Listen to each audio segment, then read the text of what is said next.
Hey, Warren Scott, Spider Mike, Mr. Mud Duck, 836, Bootlegger.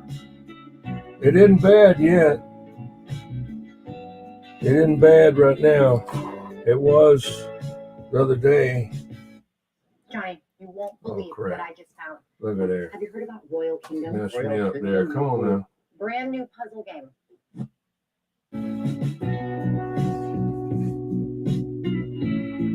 Raccoon Man. Yeah, down in Walterboro, they said it was a bad storm down there, but we're about 35, 40 miles, 40, 50 miles away from there. And I don't know if it's coming this way or not.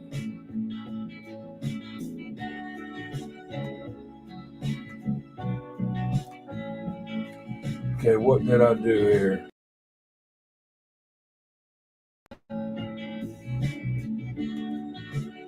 There you go. I got to repack this radio. There's Bootlegger in there, yeah. I got to repack this radio.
Gotta watch it. All you gotta do is bump that wire. Bump it and you're out. What was that doing up there? Okay.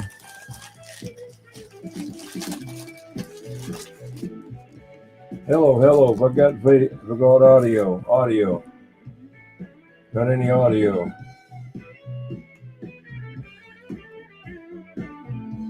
Yeah, I got it. I see it.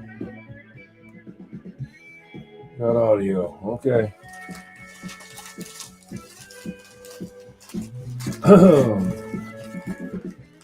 Let's see what happens when I do this. There you go. Back to normal now. Whatever that is.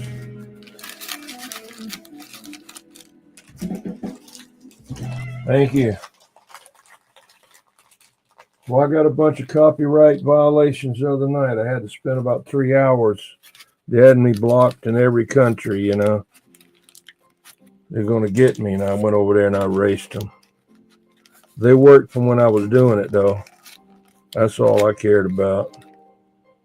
Then after they told me they blocked me in every country, I went back and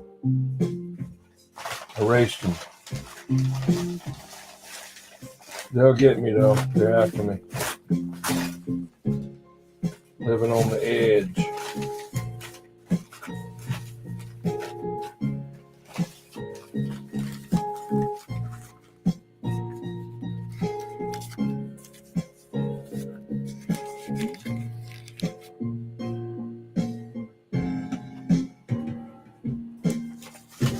How's everybody doing out there? Raccoon Man, Bootlegger, Spider Mike, and who else is in there? I saw a bunch of other ones in there. I gotta go back and look. UDX 836.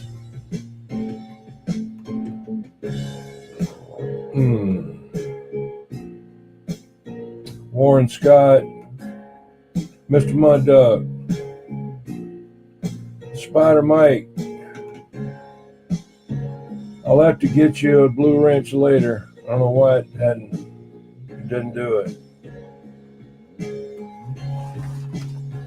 Yeah, I'm actually really one anyway. That's where I was born at here. Yeah. My handle used to be Renegade, believe it or not, until somebody came into town and started using it and doing a bunch of crap. So I said, well, I'll get one. Oh, good. Yeah. Started doing a bunch of crap, so I changed it. I said, well, let me get one they won't want. So a friend of mine I didn't know had passed away. He lived on James Island where I used to live, and I had moved up here 30 years ago, you know, but I guess I was up here about 15 years. And I went over there to see him, and his wife said he'd passed away. I said, oh no, his handle was Dirty Britches. So she said, wait, I want to give you something that he wanted you to have. Turn this down.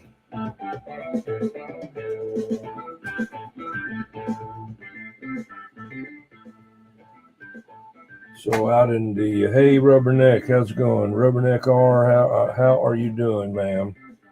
I remembered, see.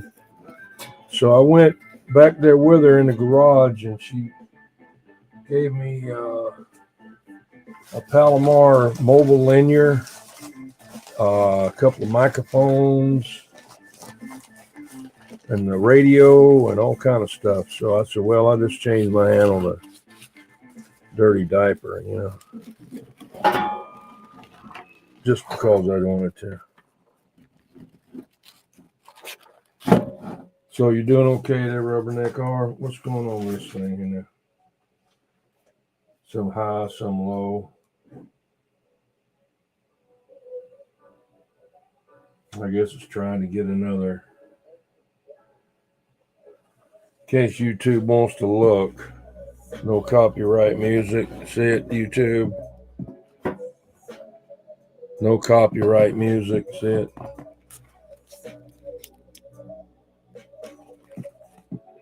See there, YouTube? Okay.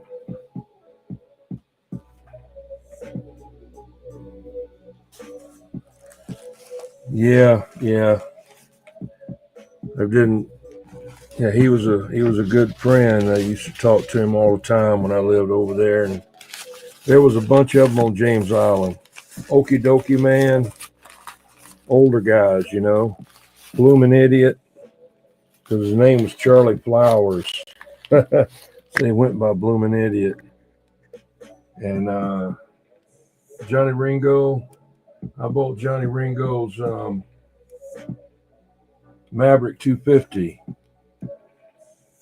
And also think I bought a the Demco 75 modulator from him too back then. I don't know if I bought the DAC he had. I bought the antenna though and a tower when he passed away.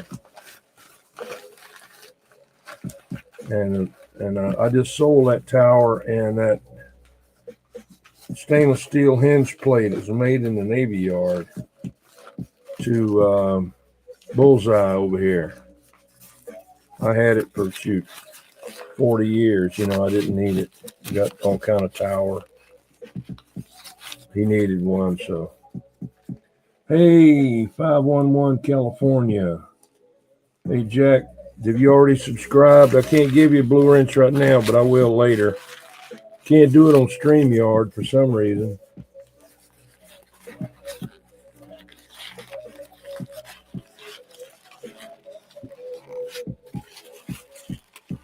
What part of California are you in?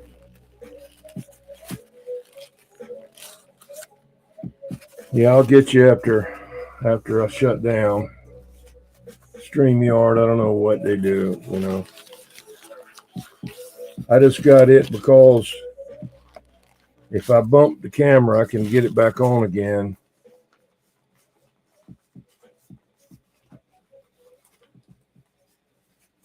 But YouTube, you're dead.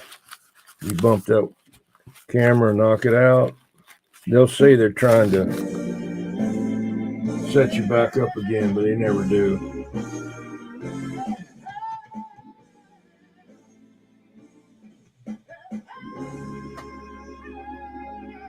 They never do it.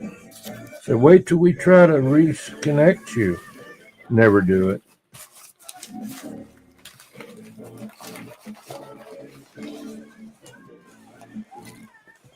Twain Hart, California, 40 miles north of Yosemite National Park, 3,300 feet. Wow.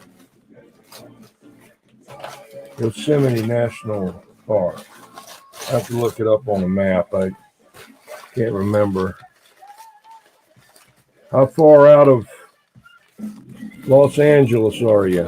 How many miles from San Francisco, let's say? Do you ever hear 559 nose picker? Can you get in the roll call?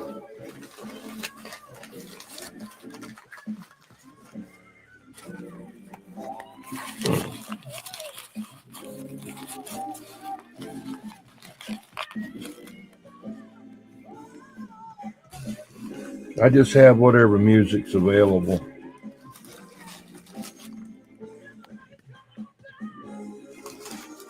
I didn't write those numbers on that chassis. Whoever had it before me did. I didn't. You know, I'd have been a little bit neater than that. You know. I don't like this right there. Now let me get something else here. It's a trick here. Shut up. Because we may be able to. Let's see here.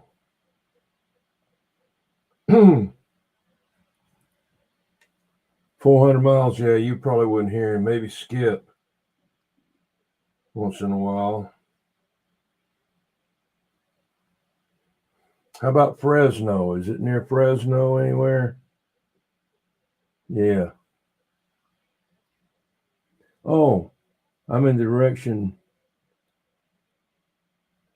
but I'm on Highway 108, Sonora, California. Okay.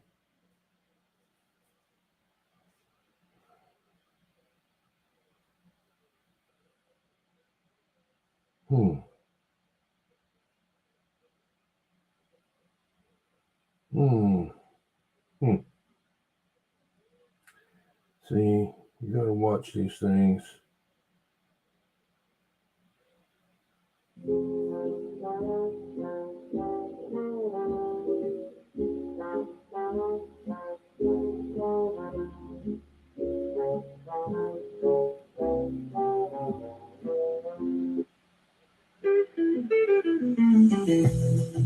Not all I can find right now.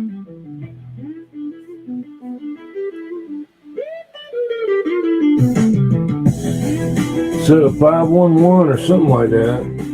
Popcorn, hey popcorn.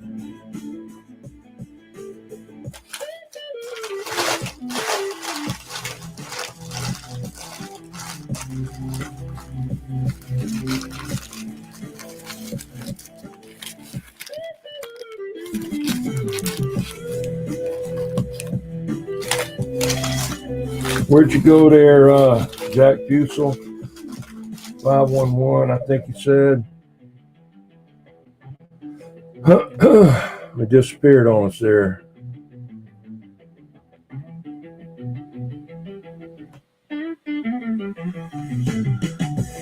Let's see. 511 California.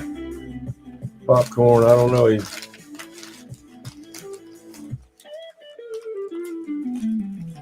Big League 8 element Gizmochi. Wow. I hope you do good with it.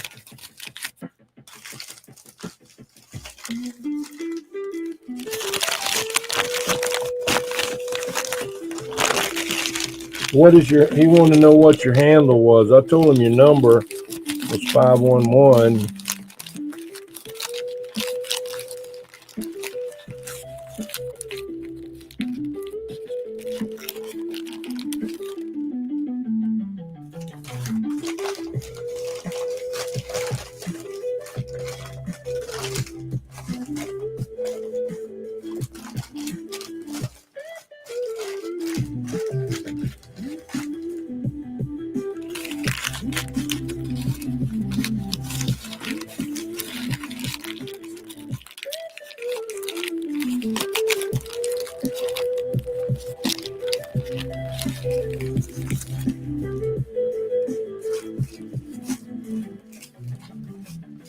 Got a 5 up there.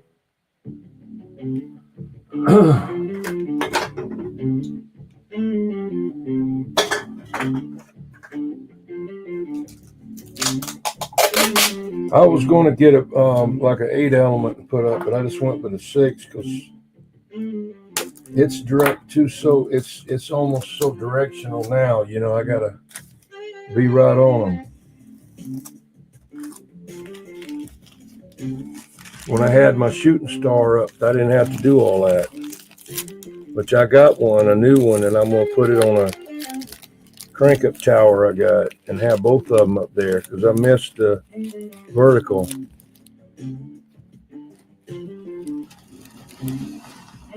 Missed the vertical beam.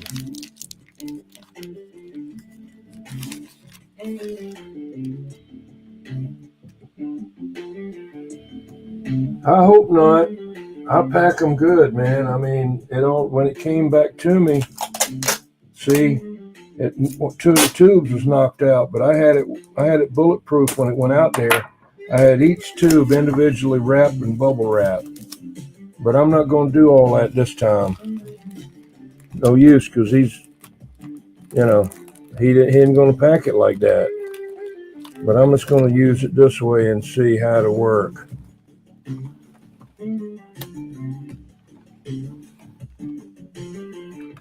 I mean, I could take the tubes out, but, you know, you're still there. 21, I bought another Mark II with a Collins filter, tube radio addiction. Yeah, I hear you. It's a good addiction to have. Guys selling on Marketplace never seen one before. A transdapter that doesn't have the knobs on it. I got the transadapter for the Mark II, but I guess you can have a transadapter for a Mark III. I didn't know. I didn't think about that because I know they got the Mark III AM transmitter, but I didn't even think about that, having the Mark III sideband, you know.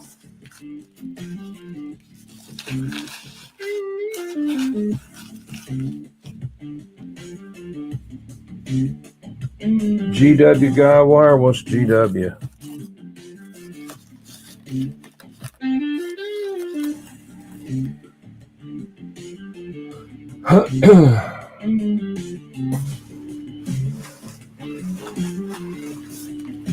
Guy wire.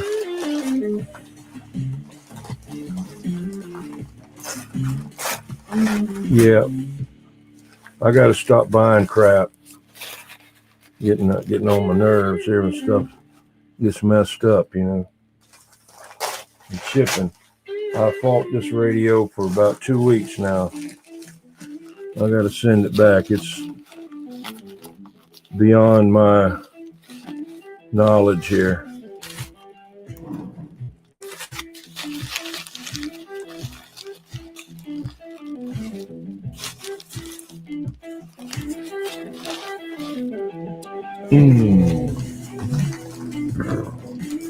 A 180, yeah. I got the 180 for my Mark II that matches, and I got two 180s for the Mark III, but one of them has a little bit of bend on the front of the panel on it. And, you know, it could be fixed, but I just had never messed with it.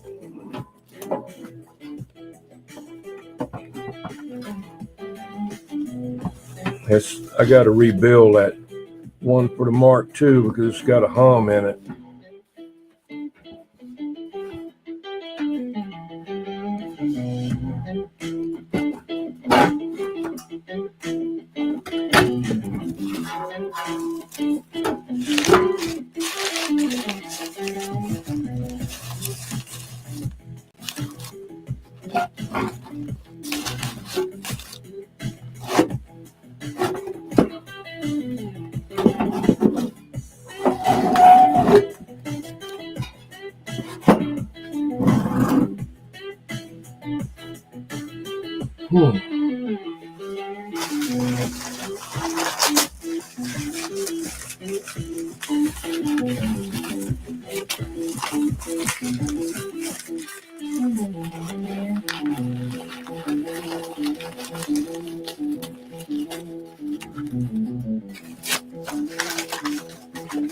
It's just a filter cap in there. Yeah, it's not really. It just doesn't sound good, you know. When you talk on it, you can't hear it humming or anything. It just doesn't sound right, you know, to people listening to it. So they've never been replaced, man. They're 50 years old, you know. Simple to put them in. Oh, guy wire, GW.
I don't know how much better I can get it than that. Yeah.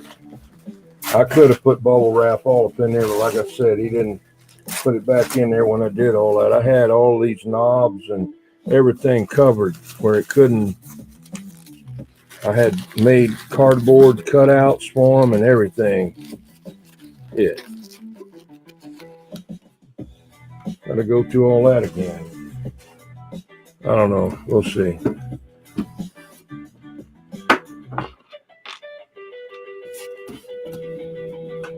Got your 102-inch whip. All right. Yep. I mean, coiled antennas are fine, all like that. I've had them all. Black Al Capone, Star Gun. Look like a beam antenna going down the road, you know, but you don't do anything. Just for looks, that don't do a bit of good. And lightning antenna, when they first came out, I got that whip that they had, you know, with the rabbit ears on the top. Still got it. But all of those like that are subject to get banged up by limbs. Because, see, I live out in the country, and sometimes I don't watch what I'm doing.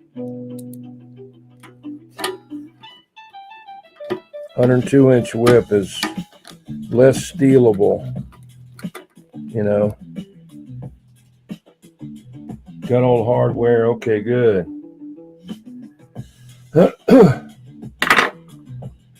If you see some of the guys that run them, that's what they got. Like,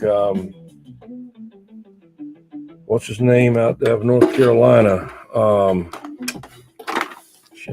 He builds radios and stuff. That's what he runs out there. And most of you guys that do shootouts, they're not going to be running any. There may be some people run coiled antennas, but you read anywhere about coiled antennas and you'll find out.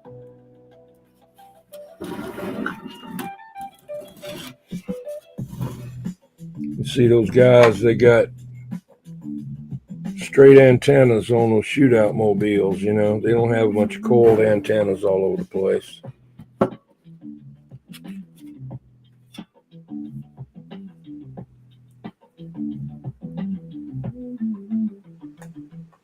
I did have a coiled antenna on the back of my van at a certain distance one time. It was grounded.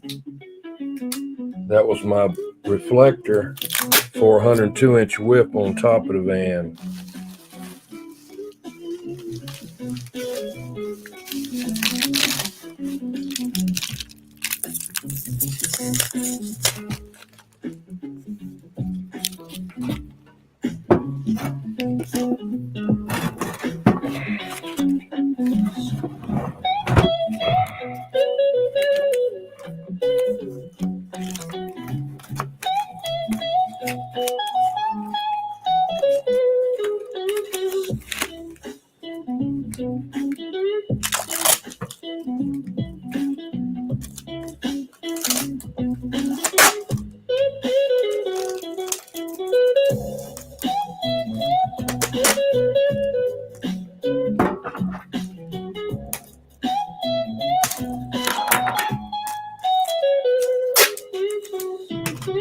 Hey, popcorn.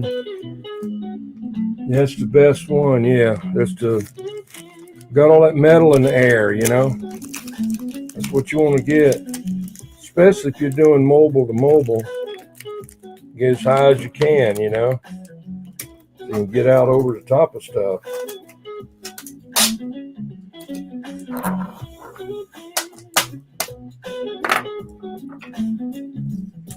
Hey, popcorn, is that 510? Did he get back yet, or he isn't coming back, or nobody knows?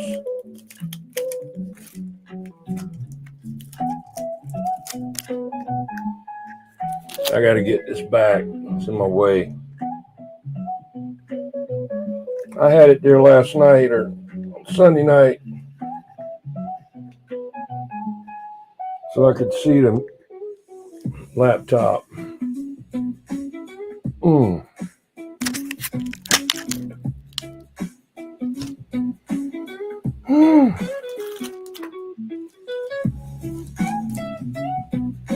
Yeah. Well, if you get the, like I said, get that extension and cut your whip off, stick it down in there, you can tune that sucker flat, man. But you got to have it mounted on something metal, and you know, can't be on a friggin' back of the toolbox. I can tell you that.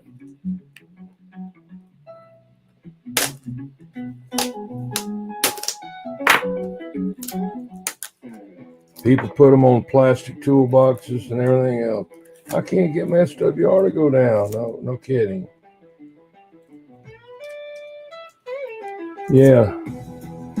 Yeah, they're directional. That's whips, two of them, yeah. I had that rabbit ear set up, and it was like directional side to side. You'd think it would be straight out, you know. Not mine, it didn't.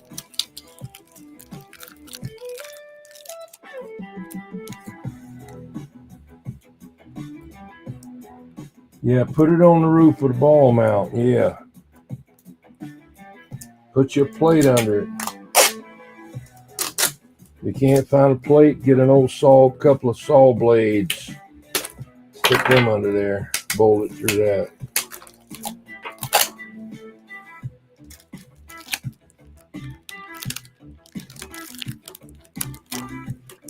Could have made that just a little bit longer, you know. Yeah. That's what I had on my van. I had a 102-inch whip. The real stainless steel spring with the braid inside of it. On top of that van, and when it was all said and done, it's 14 feet high to the top. It hit every street sign there was hanging in over the street. Pow!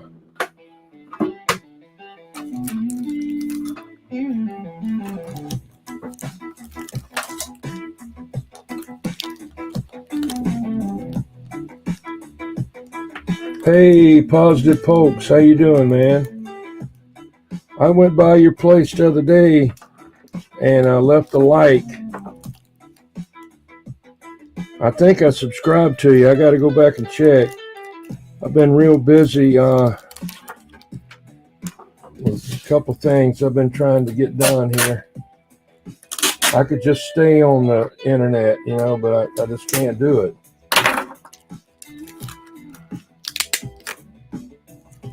But I'll get by and check you out, make sure I subscribe to you.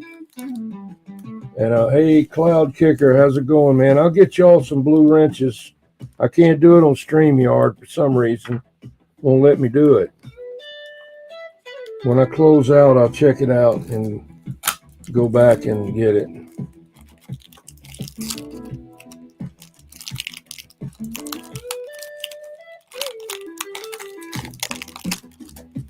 How's Cloud Kicker doing?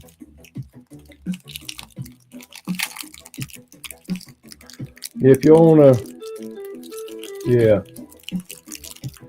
mounted mine on the top rail of the bed right behind the cab. Okay, mine's on the back left of the back left-hand corner of my truck. That's where I seen some guys with theirs, and I said, okay, that's where I'm gonna put mine, you know. We tuned it with an antenna tuner that I got. I mean, not antenna tuner. Well, I don't know. MFJ antenna analyzer, yeah. Yes, sir. Yeah, we're doing okay over here. I don't know about the rest of them. We had that storm the other day. It's supposed to be one coming about 40, 50 miles from here. We already had one come through earlier.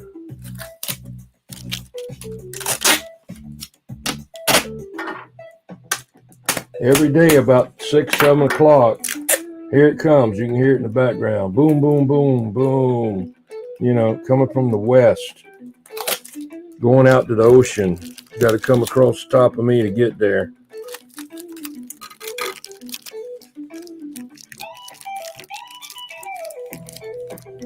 Okay, all I got to do is wrap this in bubble wrap, and it'll be ready to go. Oh shit, I got to do the front, excuse me.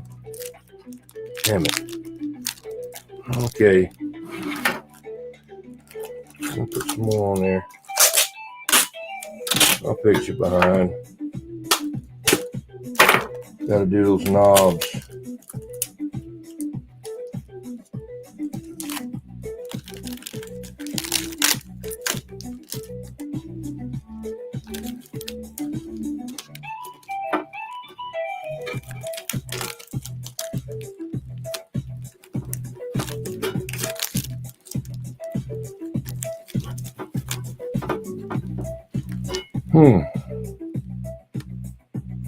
Where are you located at Cloud Kicker and Positive Spokes? Where are you located? Y'all check out Cloud Kicker and Positive Pokes there. Give them a thumbs up and subscribe if you will. All right, let's see what I'm going to do here.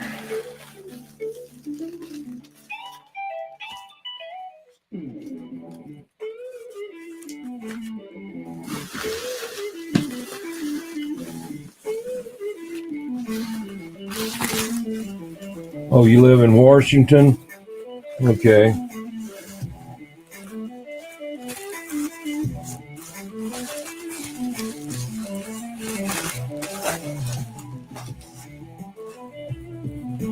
Torpedo Heat's in South Carolina. Oh, I'm 21. Hey, how's it going, Torpedo Heat? Yeah.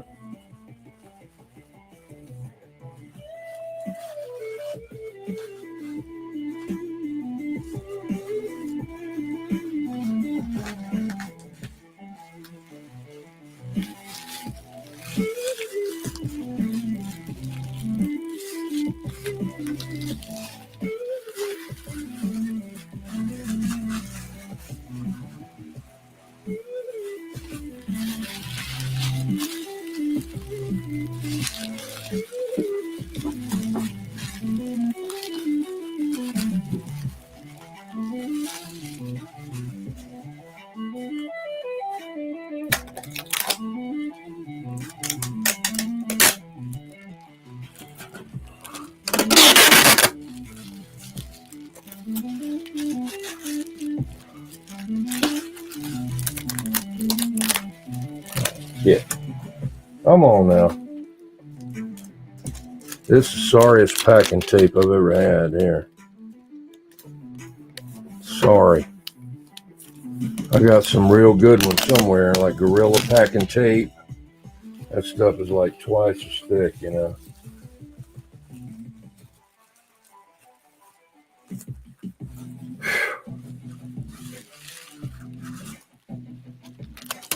Did you have any flooding up there? I saw some places in North Carolina that got flooded out, you know. The storm didn't come in here. It went up to Garden City or somewhere on up near, up that way instead of coming in here,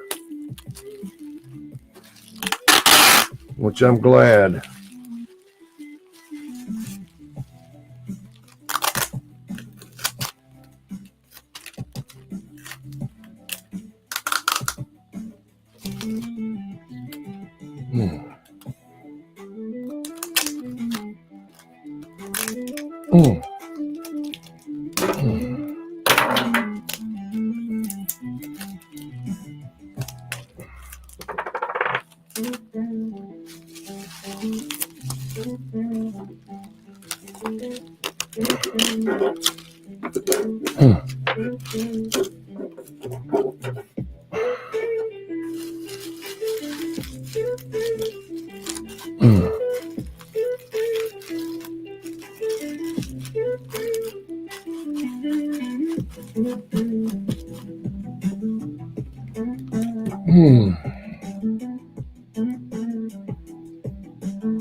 Raleigh got a lot of stuff. Got to call my son-in-law, my nephew-in-law. I don't know what he is. My wife's nephew. He's up there in Raleigh as a Army recruiter.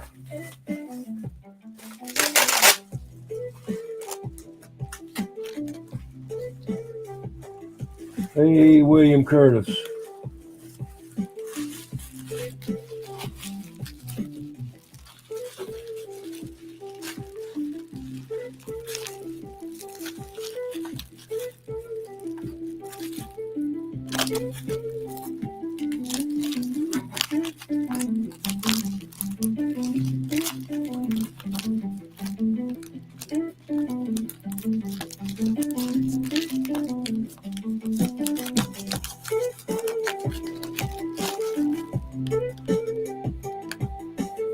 Come on, hang in there now. Got one of them damn tear offs now, you know.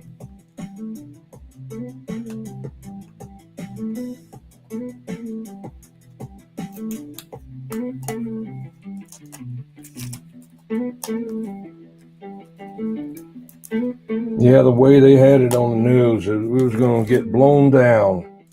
That's what they always do.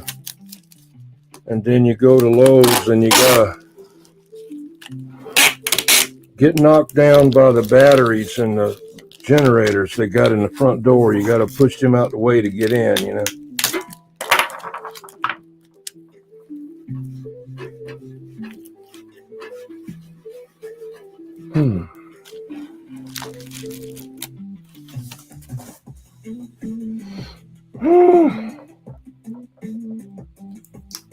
A lot of work just to pack these things if you want them to make it there and back.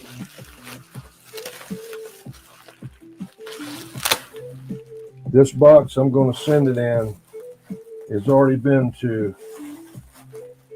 California about 3 times.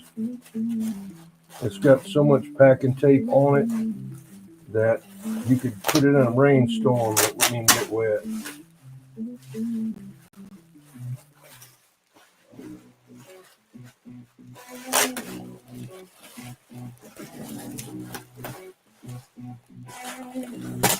You had folks get hit hard in North Carolina. I'm just glad it went away from here. I mean,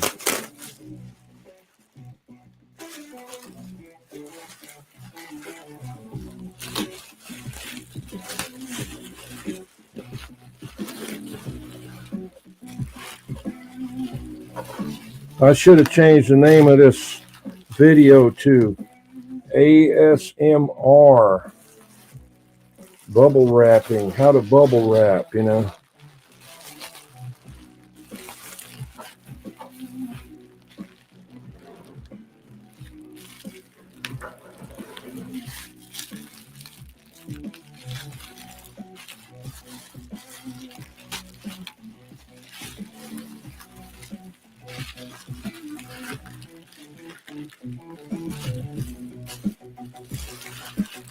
Yeah, they always lie. I don't know. And seem like the ones they really need to be telling you about, they don't say too much about them, you know.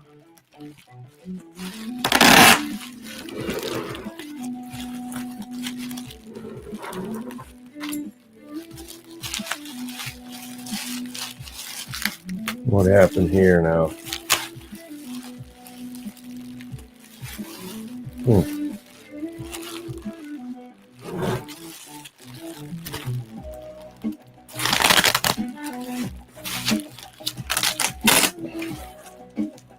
What's going on here now with all this craziness?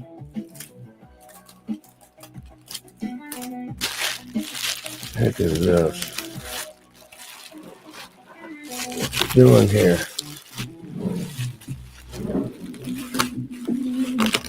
Okay. All right. Got that going around.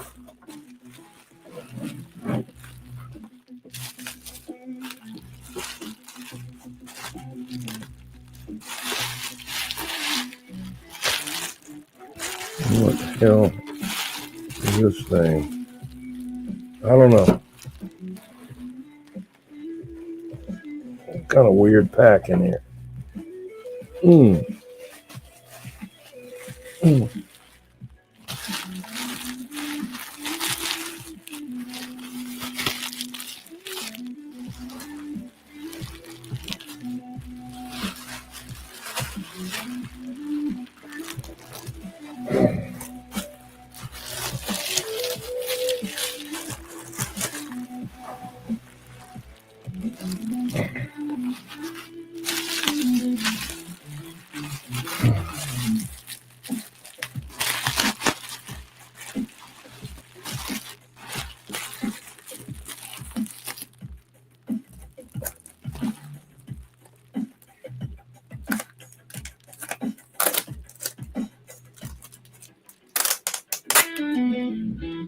Bubble wrap party, yeah.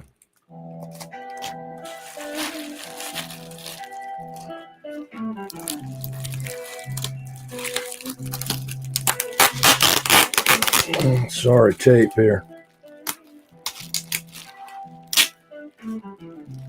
Oh.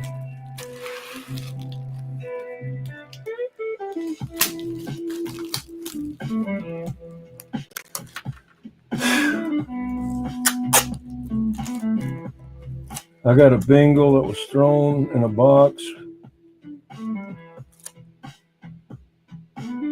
Yeah. You get lucky sometimes.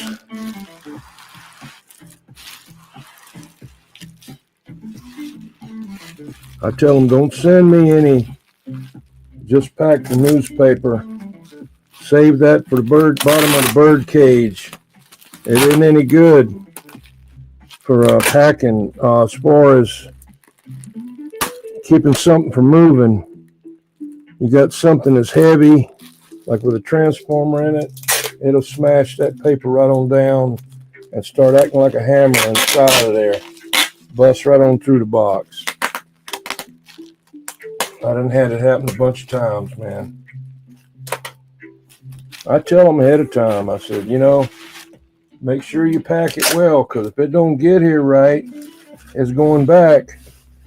Well, it said, well, I've been packing stuff for years and years, and I know how to pack. And I said, yeah, everybody says that. And then I said, but if I get something that don't work, it's all smashed, I said, you're going to get it back. I said, get mad if you want to, but I'm not going to be the one losing out on both ends. I never would try to cheat anybody, but if they didn't, they didn't pack it right, then that's on them.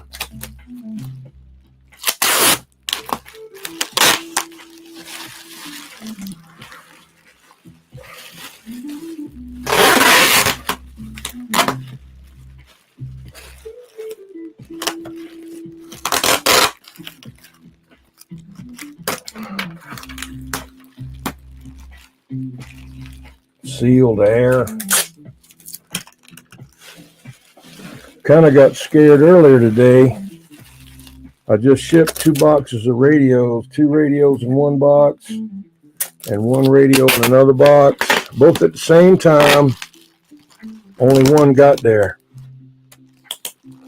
yesterday. So I started hunting and found out that it was out for delivery today. It must have gotten there by now.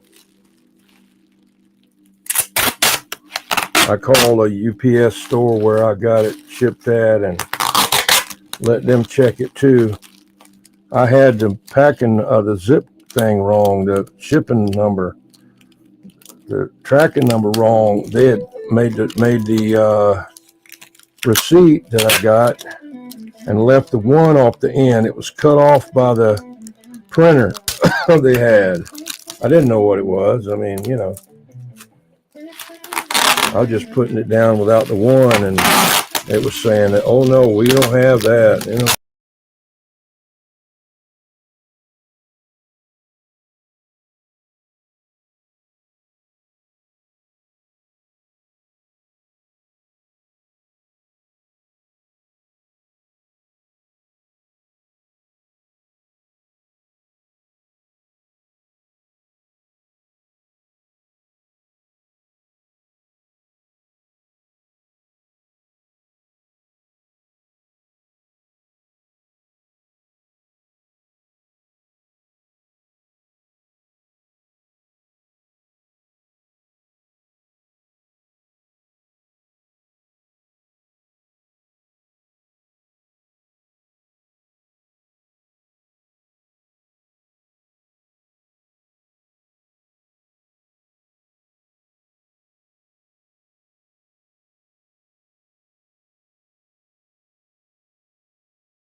should be up there now.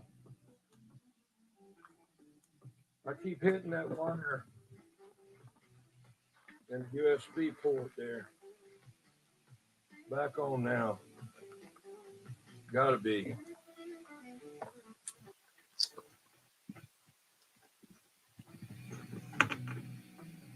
A nice Centurion 40D. Okay.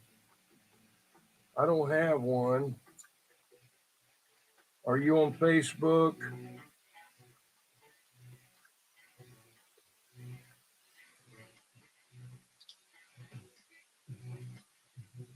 Are you on Facebook there, Steve?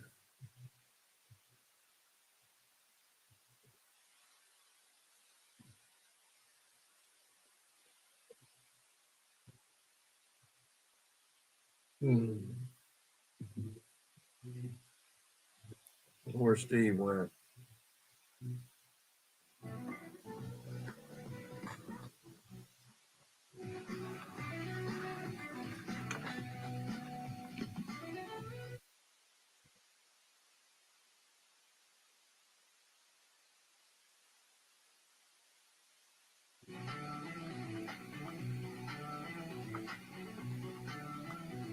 Where'd you go, Steve Edwards? Disappeared on us.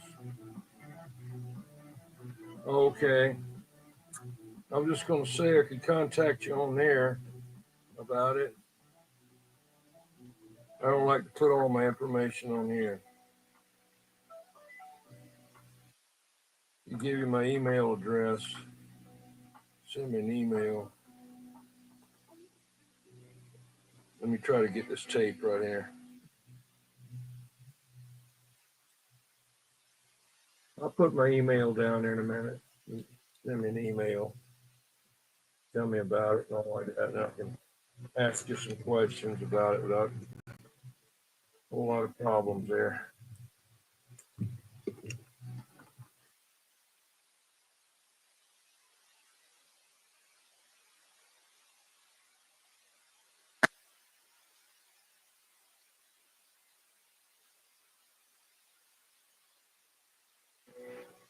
I think that's going to be good enough for this.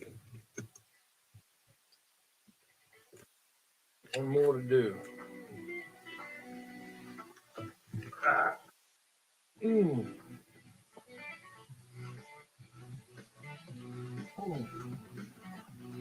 Over there. I'll have some other packing in there with it. And that's going to be the. I don't know. I don't know. I have to see. I got some JB12. I'd have to see. I hate to get rid of any of them. Took so hard to get them, you know.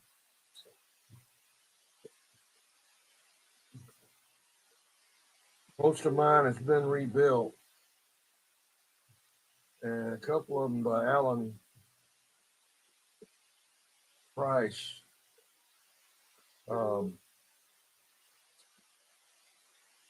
Fixer. He rebuilt a couple of them. I think he rebuilt a JB 150 and a couple of JB 200s.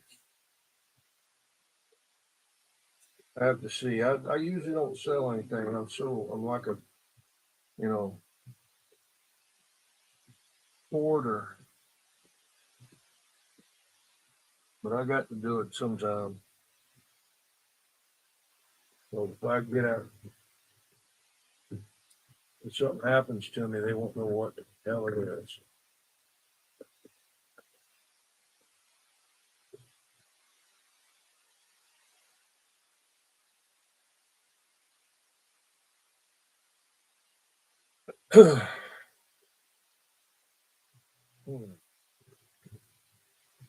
All right, let me look for the screwdriver. It's on the floor. I want to get me something to drink. Gotta get some water. Be right back. Hopefully the music will still be on.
Okay, made back. Had to let the dog out. Dog had to go out. Go bathroom. Let's see here. What am I looking for? The screwdriver fell. Will be hard to find that, but I see it. See it.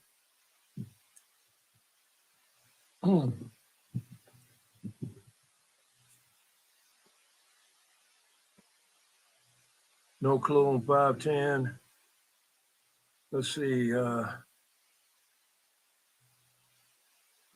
Okay, you'll make a video of it, put it on your channel. It's got the box and original hand mic. Okay. Well, let me give you my email address just in case. Anyway, if you win the shout out wheel, you already have it. But you got to send me a email with address so I can send you the stickers. That's the only thing. I mean, I include my address in the beginning when I send it to you. So you can look me up ahead of time if you want to. I'm not going to sell information. I don't even know how to do it.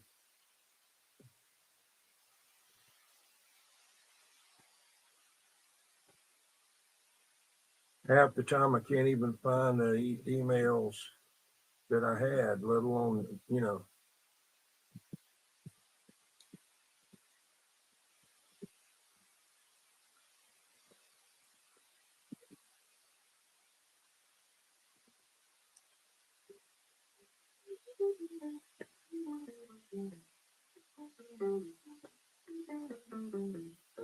Hey, Popcorn, those picker said he looked like a skinny E.T.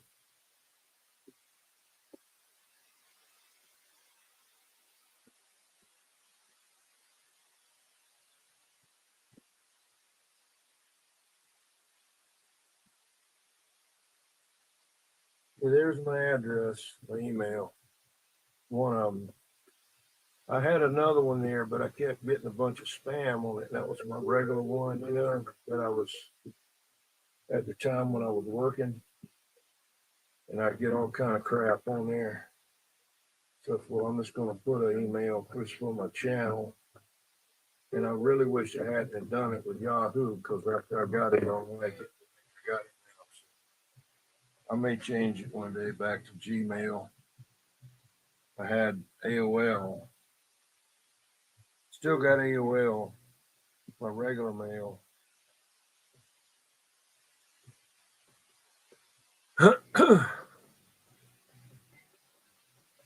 Yeah. Yeah, it was nose picker said he looked like a skinny ET. I was gonna make a video for him, Diet Coke.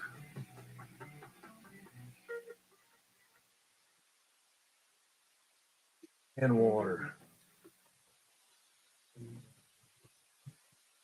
I take a diuretic, or whatever you call it. Man, I drink water like it's going out of style. Endura, I don't know what that is. I was kind of, my kids was watching that stuff, and I didn't too much see it. Okay, we got this going in there. This is the transmitter.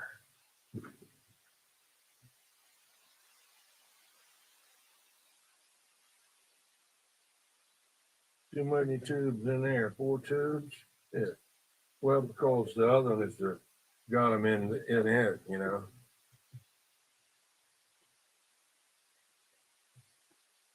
Oh, old email before Windows 95.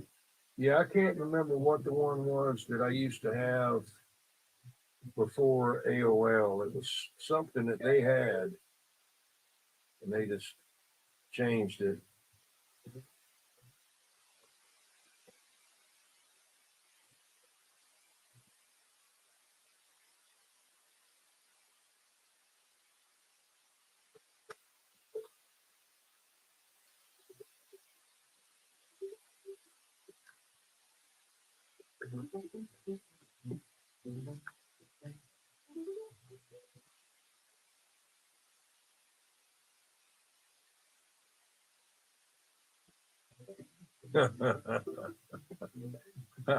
I'm kind of worried about doing that.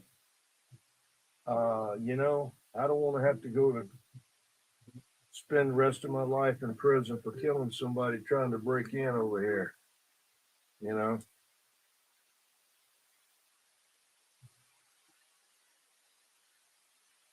may one day do it.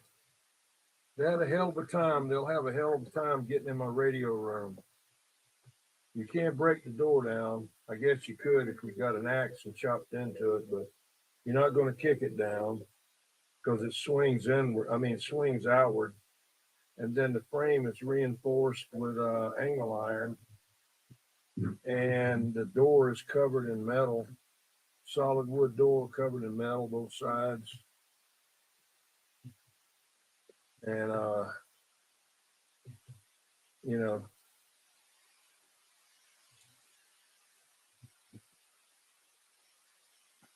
have a hard time getting in there.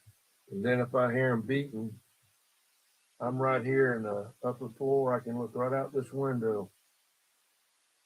I can see them right from here. Dead duck.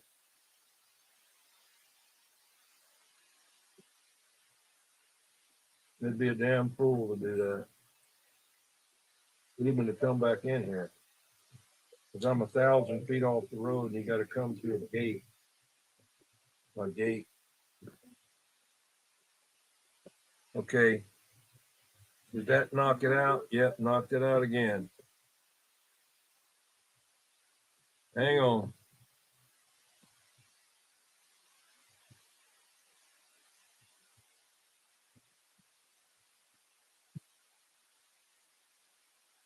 Here it is. Lumina, okay.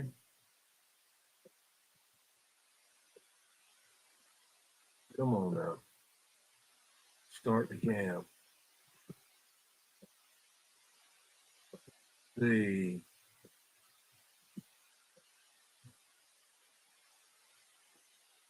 Okay, gotta get the, just pushing the stop. Let's see, okay? No.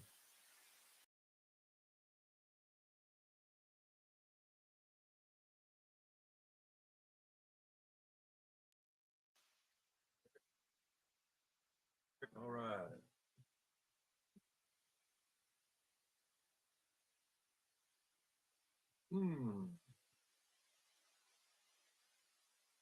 Get another banner going here.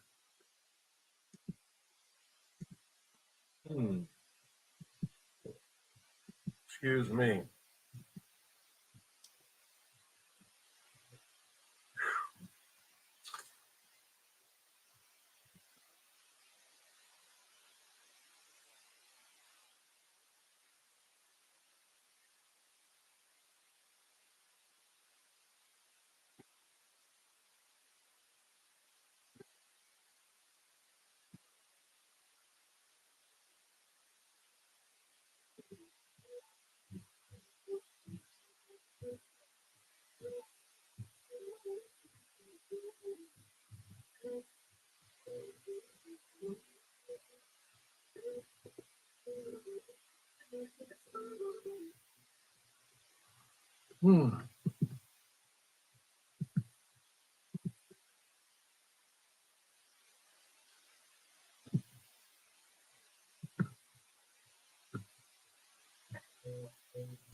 Yeah, it's got the iTunes. It works good too. This is that modulator that goes with the amp that I got. It's got one too. It's a different modulator than the regular one. This is the modulator. It's a modulator and a control for the amp.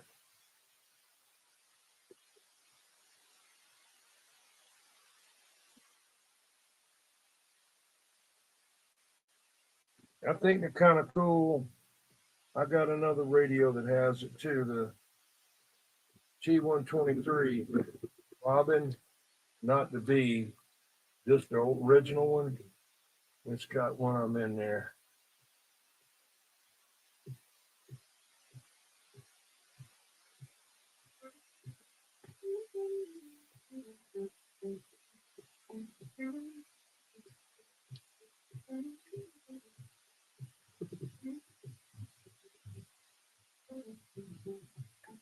Hey, Squirrel, did you get any storms up there in North Carolina where you were at?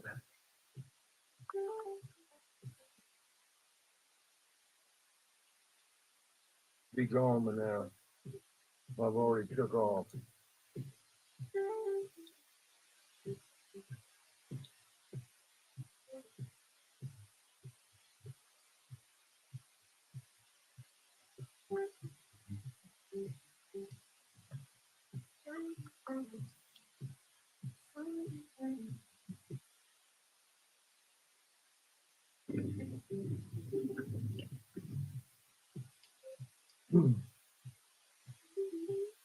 Where did Squirrel Chronicles go? It disappeared on me. I guess I got audio. I don't know. Nobody's saying anything. Every time that bump that wire, I got to go back and check it. You know?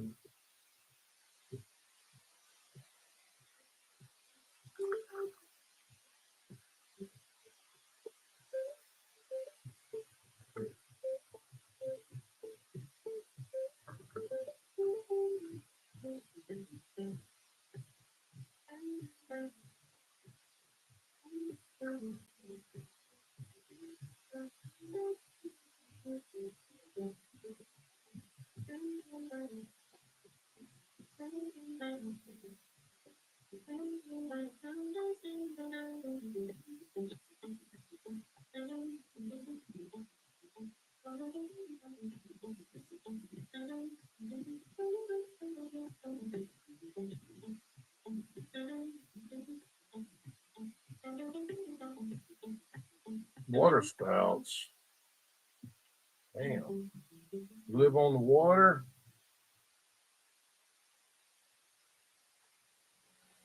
With a colon guard test, you can screen for colon cancer for $0.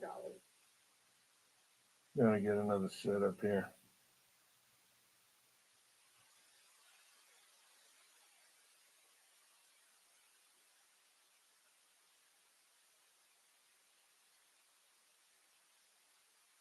Putting a Model 90 on one of my regular Centurion. You live out in California? Are you when you telling me about the you had a bunch of gladiators, Courier gladiators as well?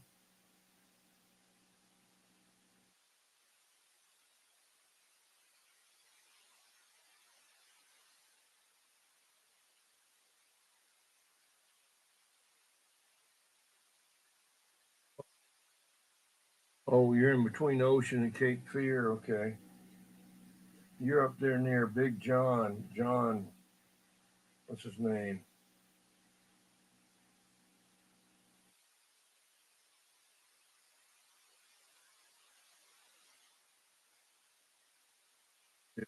They're near him, and what's that guy's name with M?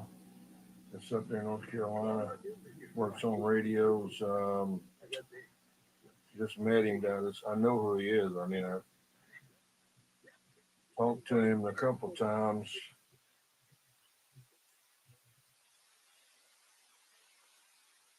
Big John Stud, yeah.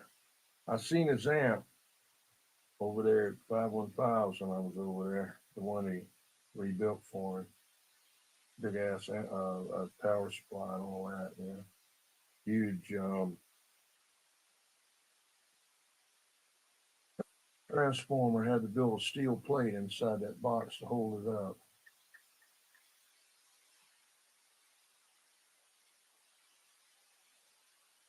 What's the guy's name up there that starts with an M? Um,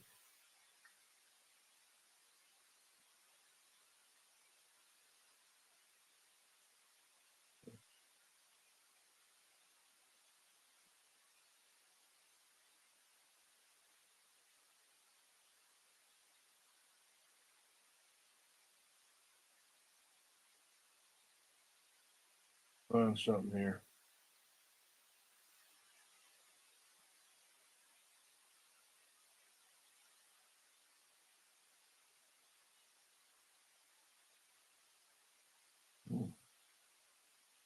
You have to use this one right here for right now.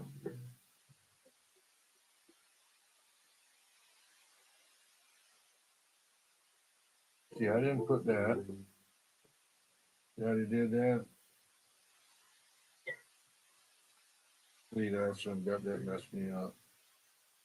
Get me for that. Well, here we go. Here in Wilmington, okay.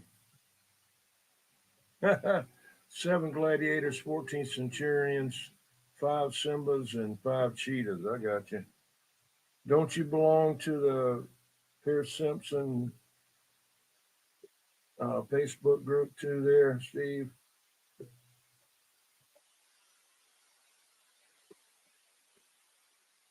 You ought to. I started that group. I don't do a whole lot. Haven't been faithful to it lately. Trying to work on Facebook, get that 4K giveaway going. Been spending most of my time without about that.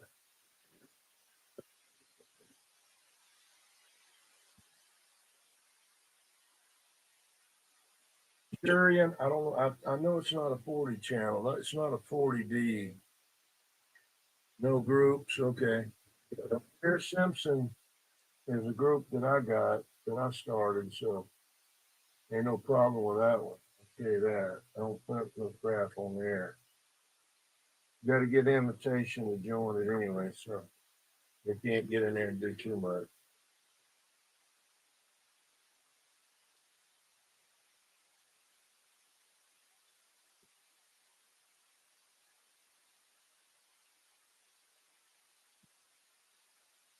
Mm.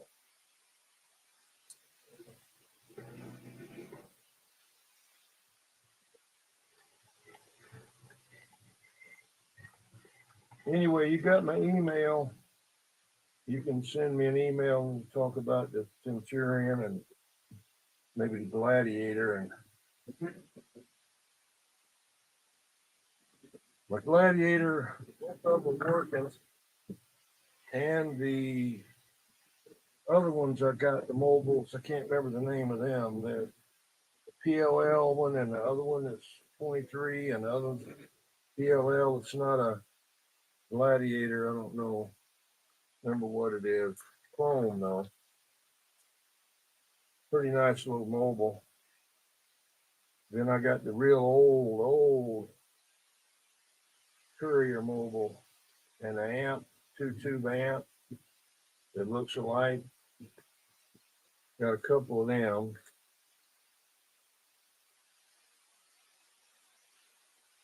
I did a while back. Yeah, I looked at it last week, I think. I don't remember what it was about.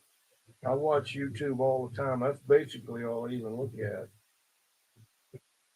all the time.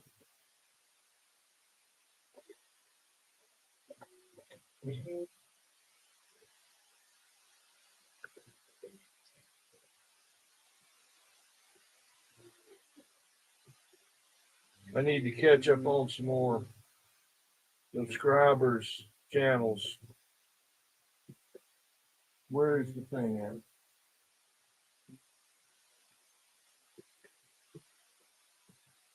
Hang on.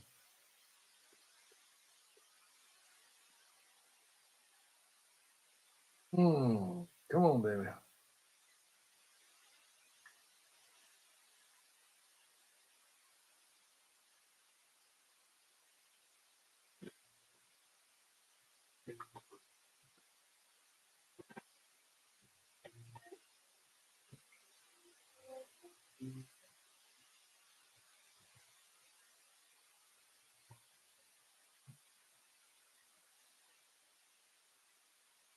Talking about putting a DDS in one of them or something. I don't know. Somebody was. All that stuff runs together anymore on me.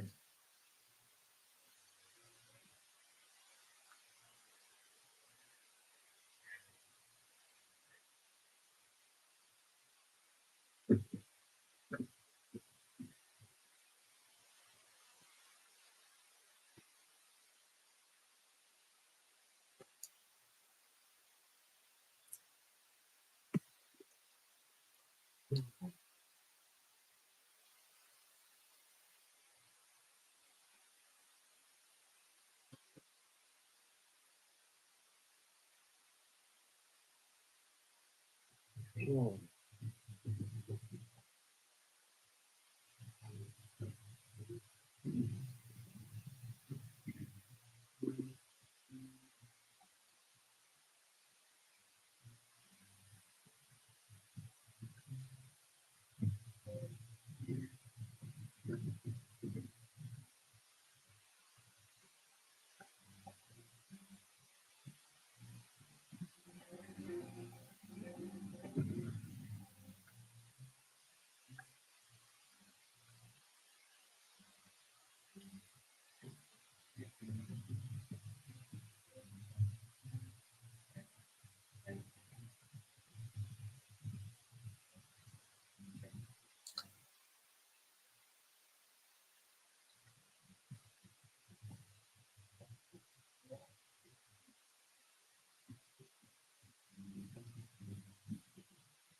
I couldn't get it to work.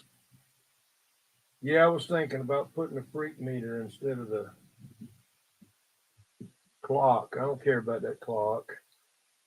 You know, I had radio and any only thing they could ask me. Well, I bet the clock don't work. I bet the clock don't work. Yeah, the clock works, but I don't care if it doesn't work or not. I don't. What the hell I'm gonna do with the clock? What I'm gonna do with the clock? Can't talk on it. You know, not having it in my bedroom to wake up. Not gonna turn it on to tell me to stop talking. So I mean, if I was gonna sell it as a pristine radio, yeah, I might want to get it to work, but you know, to me that's not an issue. I more or less want the radio to be able to talk. I don't care about the clock, If it works, okay. If it don't, But I always want to put a freak meter in one.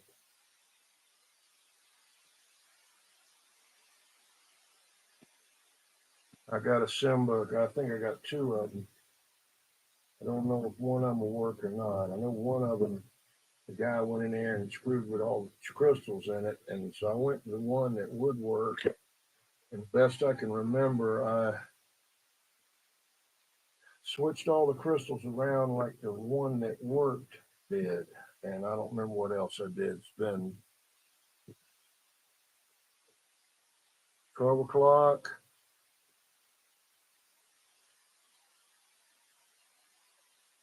What's 12 o'clock? I don't know.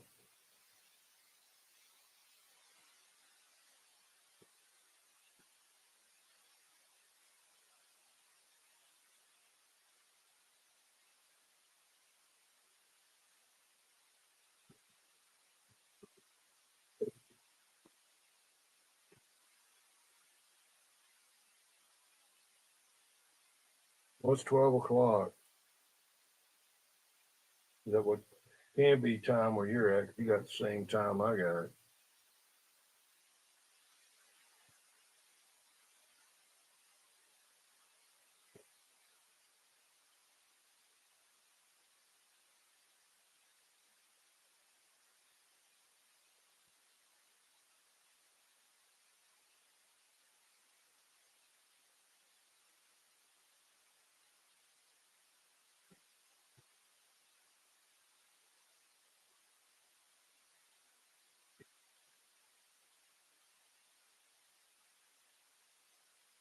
Oh, yeah. Stuck on 12 o'clock. Yeah.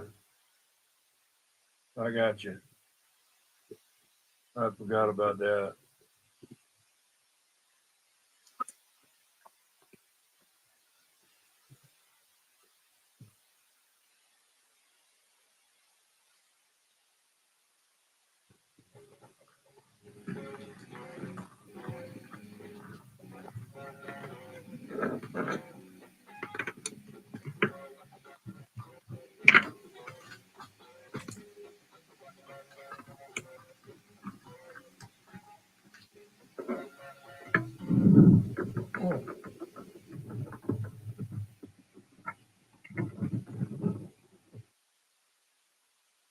Hey, hang on just a second.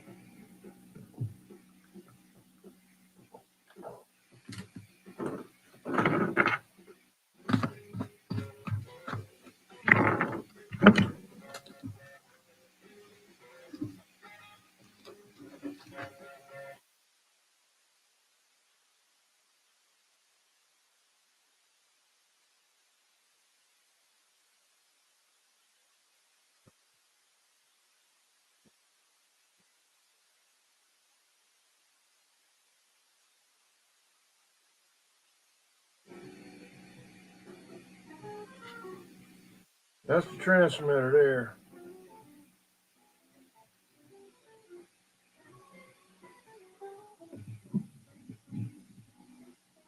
Let's see, it's got 23 channels. You tune it by here. Antenna, plate, and load, and everything right here.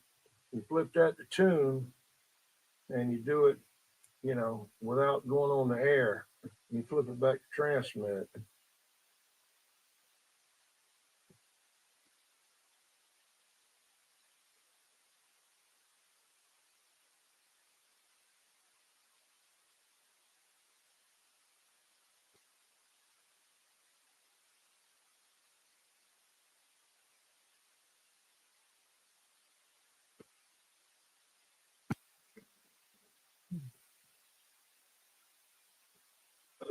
Ah,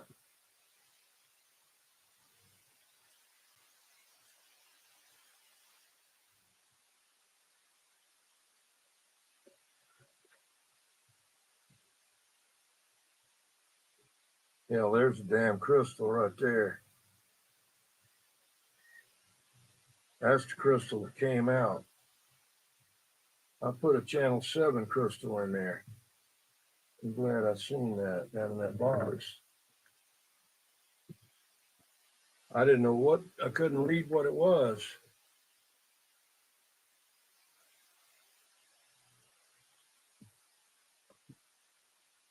What I'm doing here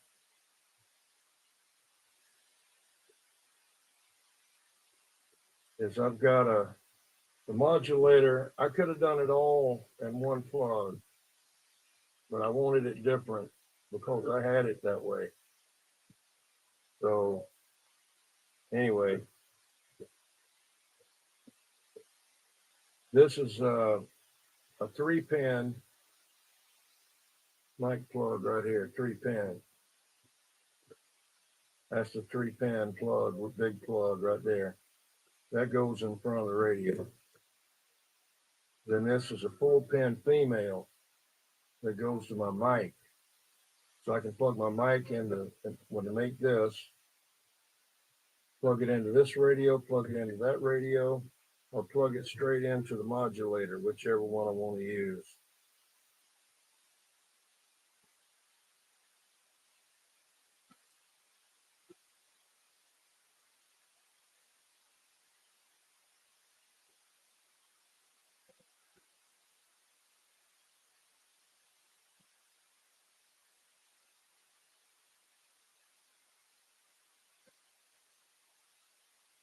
Yeah.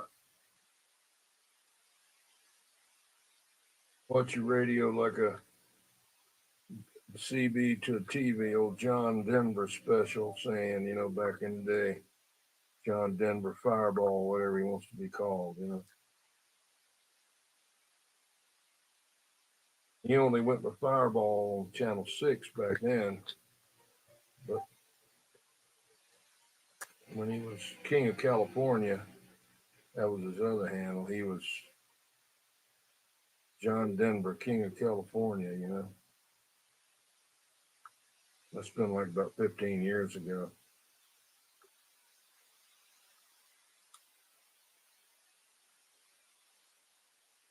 I hadn't heard him out there lately. I don't know.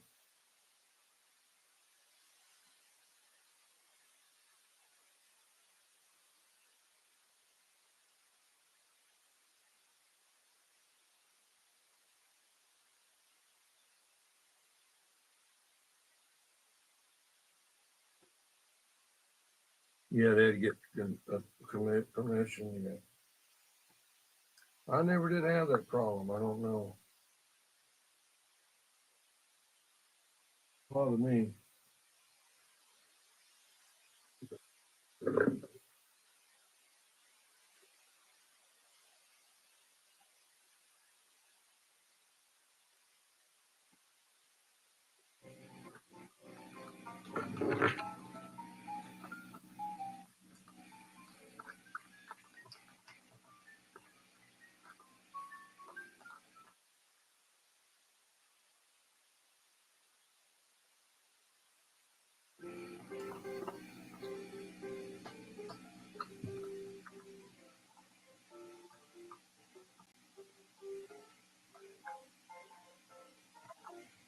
It's just tough.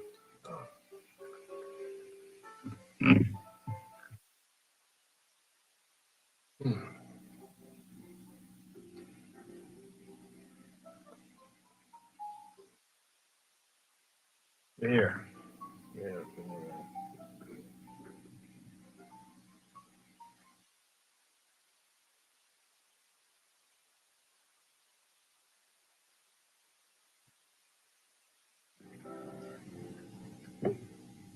Hey, Catalyst, how's it going, man?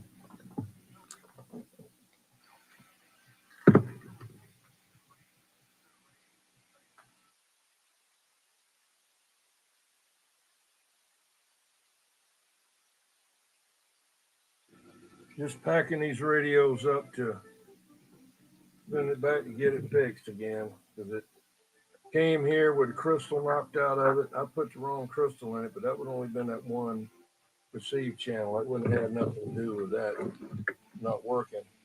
I couldn't tell what crystal it was, couldn't read the top of it. I just now found a crystal laying in the box. It came out, you know.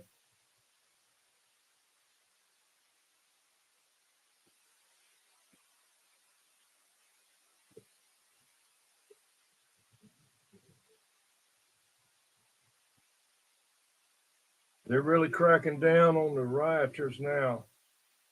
They got that dude throwing those blocks down on the cops off the overpass, you know. Got his ass. They got him about 10. I think he's really been in there. Is that what it's supposed to be? I don't know. Got about 10 charges against him. He's looking at about 70 years. If he gets caught, if he gets convicted on everything. He set a cop car on fire. He hit a cop with a brick. He rammed another car. He rammed a cop car. He set a dumpster on fire.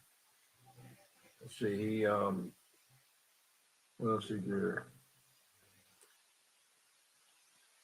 I don't remember what else he did. They got him. You might turn him in. Had a reward, you know.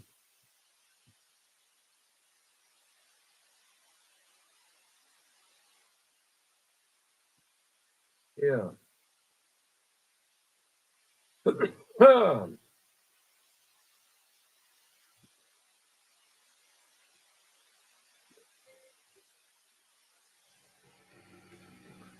Just hanging out there, Catalyst.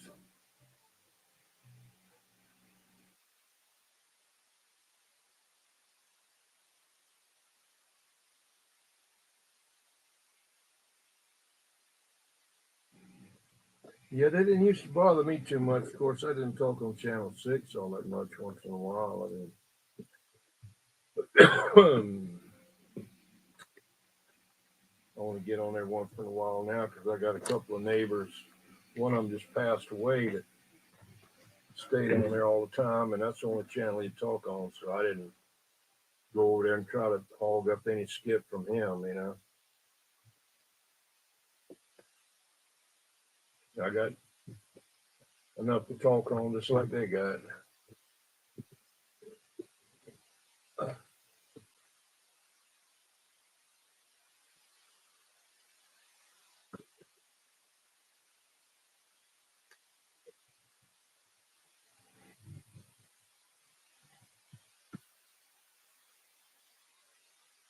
This tape is sorry too. Goody story, yeah.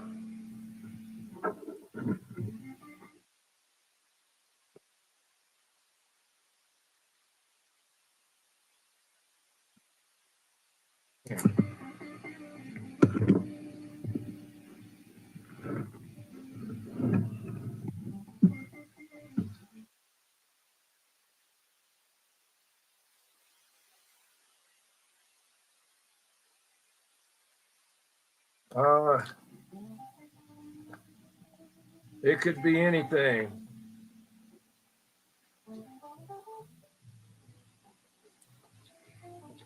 It could be anything. That catalyst. It's not too many. It's not this one here. It's the receiver. I don't know what happened to it in shipment. When I got it, like I say, the two of the tubes were knocked out of it. in the back of the receiver, hanging out the back. And then I just found the crystal that was missing. It was down in the bottom of the box.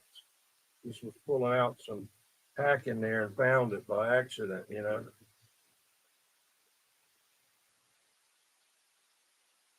It's all hand wired except for just a little couple of places. One little board in there and a transmitter receiver. It's basically all hand wired, you know. Which that's my kind of stuff, you know. I can find something wrong with that pretty easy. A lot easier than I can on a circuit board.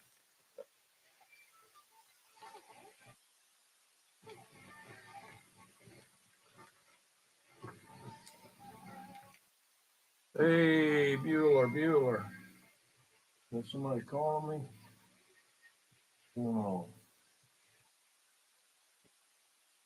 Hang on. Let's see. Must be delivery. Blood Watch in New York. Why do I care about them? All right. Let's see where we 81 degrees here, near here, 35 miles from there. 81, partly cloudy.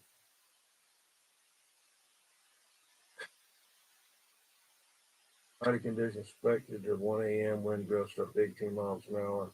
Wednesday, 50% chance. Thursday, 65. Friday, 70%. Saturday, 60. Going back down again after that. Is that what the ding was about, or? Okay. Okay, that was just letting me know that the other radio got there.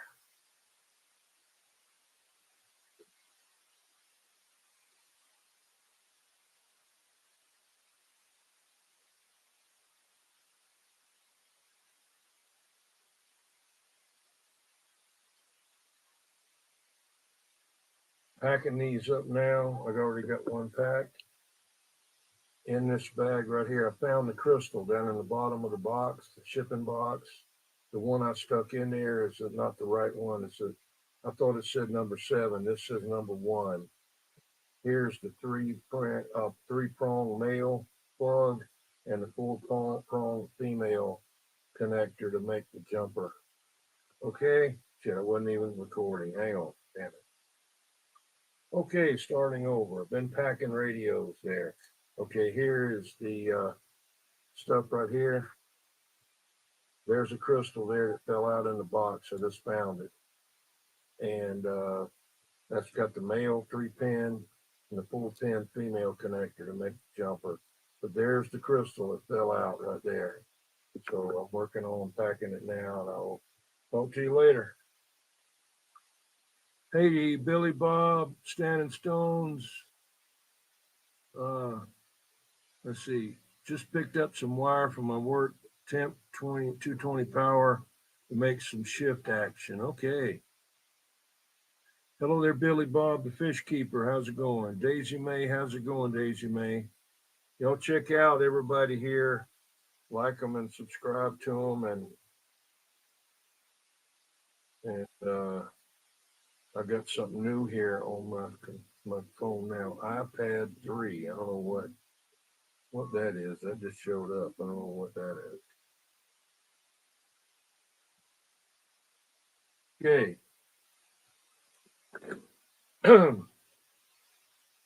Standing Stones, how's it going? Just packing this radio again. We'll go back to California again. Let's see, that's been out there.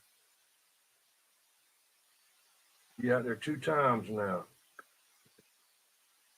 Sent it out there in January, I think. February. Got it back last month. You got your feet up and the AC is all good. Okay.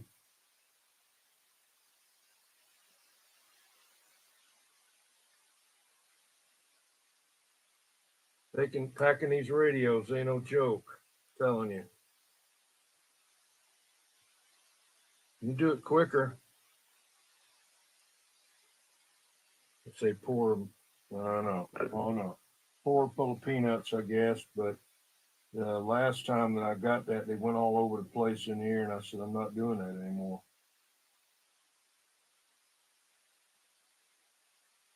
And that guy I bought that mic from, I didn't know that he had want to get a handheld radio that will get SSB and AM. Yeah. Get out the sticks with a handheld. If you take your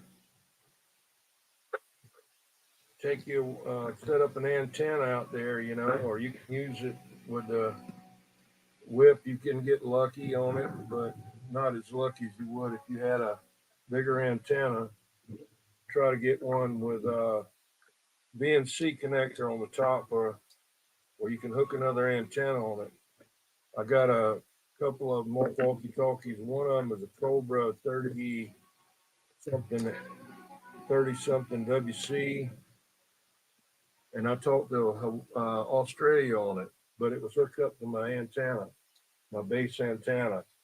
But nobody even knew I was talking on a walkie-talkie. They thought I was talking on a regular base station because I had the hand mic that plugs into it, you know. It sounded pretty good, I guess. They couldn't tell it was a walkie-talkie.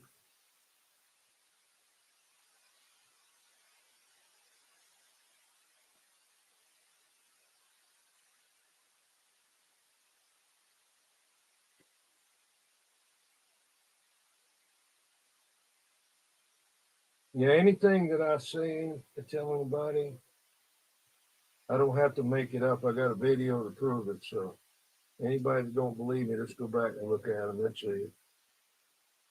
Like they used to say, if you didn't make a video of it, it didn't exist. Well, I got one, so it did, you know.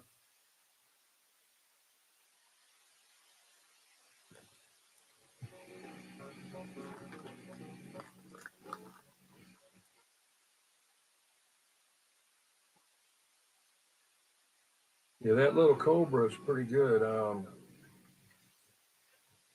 You know, it's got the plug in the side for the mic and the speaker. You know, it's like a cop mic, clips on, you know. I took it to the shootout contest and I used it first because I could take and hold the radio up in the air as high as I could get it because we were doing a shootout contest. And, but it still didn't win. It didn't win. But my other one that I let the other guys use, the other two, the realistic, the older one that's got an extra battery in it, that's the one that won.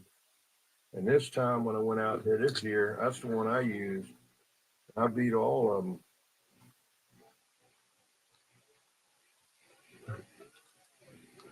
Hey, Levon.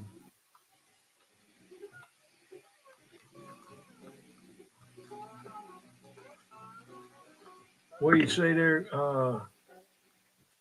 Yeah, I know.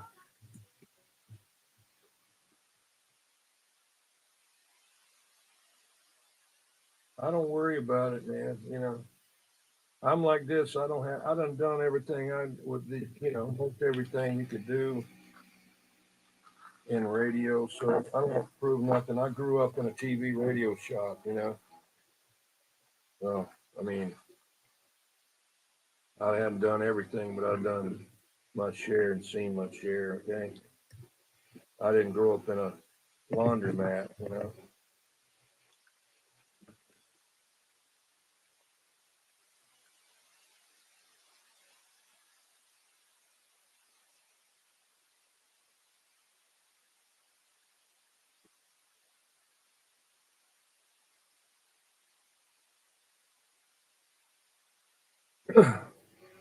Oh yeah. Do it all again. Do it all the time. I don't have no trouble talking to none of them out there. You know. Shit, I ain't even running what I got as much as I got. I got to start doing that though. I got to go ahead and do it just to do it.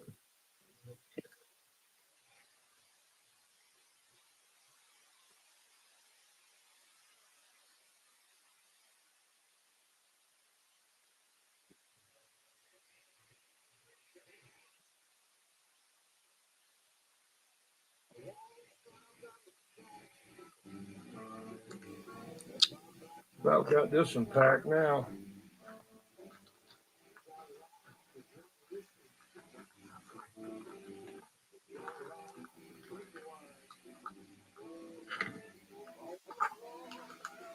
Yeah.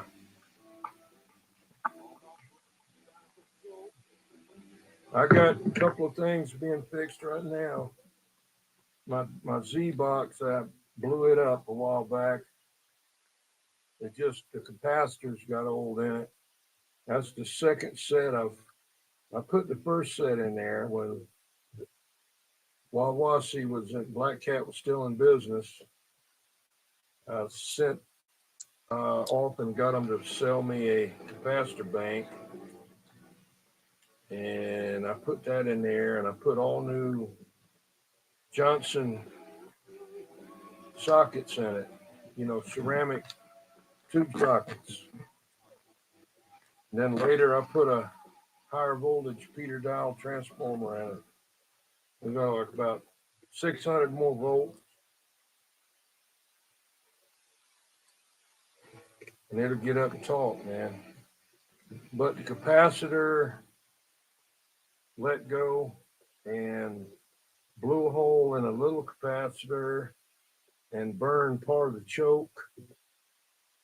But we just unwound that part because that was made for all bands. It didn't need all that. And I went ahead and got new original parasitic resistors and stuff on top of the tubes. I didn't like them because they looked like they'd got hot. So I got that new Harbach designed with the horseshoe looking thing. Put them on there.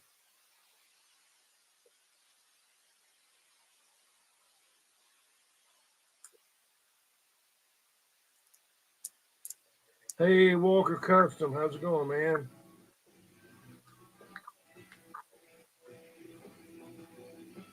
Trying to pack the radio up, send it back. It got messed up during shipping. Not messed up really, just some small something I can't figure out, and I'm tired of messing with it. I done hooked it up 2 or 3 times, and I want to get the damn thing working. I'm tired of messing with it now.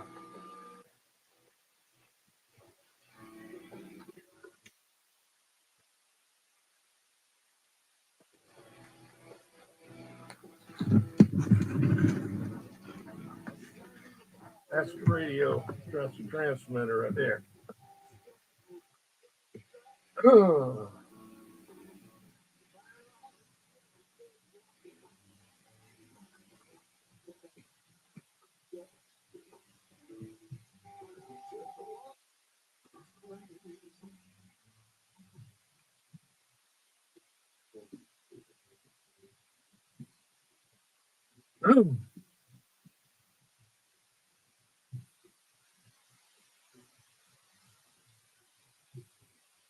Yeah. Yeah, I'm glad we didn't get that rain like it. We got some rain, but it wasn't like North Carolina, some of them got. I just can't believe that Texas, man. I mean, 20, 24, 28 foot of water. God, I mean, that's crazy. Don't worry about me being living down there anymore if I was in there. Yeah.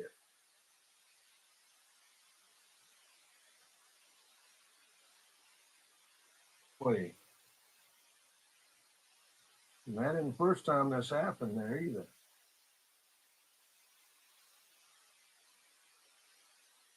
Wouldn't have happened if I was living there because I wouldn't have done it. I wouldn't have been there. I learned a long time ago about camping out near a river. You know, don't do it.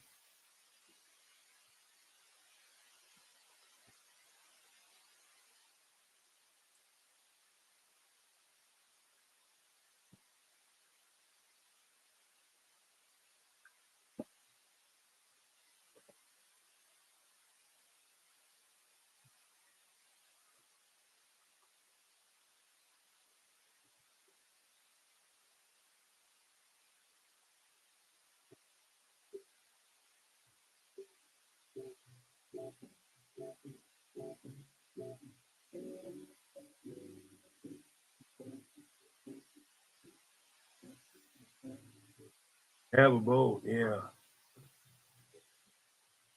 Or you ought to just get your house and put it on like they do down in New Orleans, down in the swamp. Just build it on a houseboat thing, Chain it down, about a 20-foot long chain, 30-foot chain, and set it on blocks.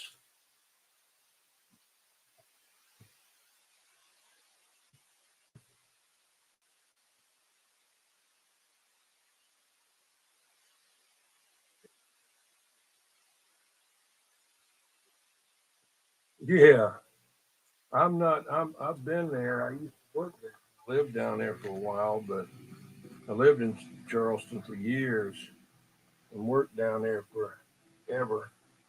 But I'm 35, 34, 36 miles from there now, but I know what you're talking about. I know Heim Seafood and all them guys. Shrimpers giving them hell, man.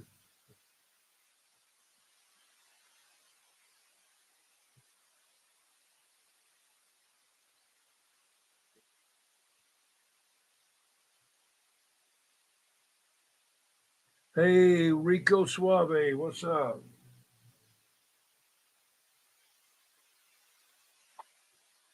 You got Rainmaker from New York in here too.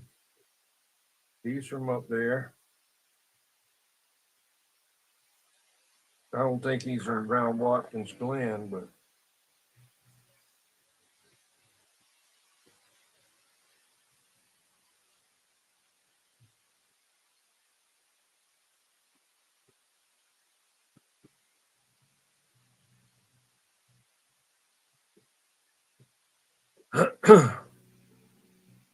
just got home from work.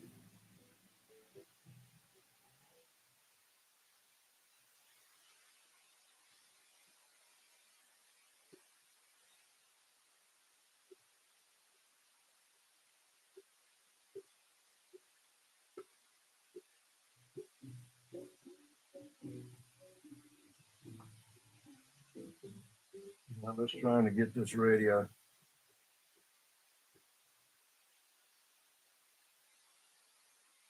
Okay, Standing Stone's got to go. All right, take it easy, man. Thanks for coming in. I won't be out here too much longer. I got what I got to basically what I want to get done today. I called about the shipment that they said that they didn't know what the packing number was, and then I had the packing number, and then oh yeah. So then that made it had me worried there a little bit because when I took it to the UPS place, they was joking around and laughing and jumping all over the place, and they scanned one thing and then the girl looked back at the other one and they giggled and then oh I scan that one? Let me go back to the let me go back and look at the thing. I thought, oh shit, come on, man, it's very important here. I mean, don't be playing around. Be right, man. Stop.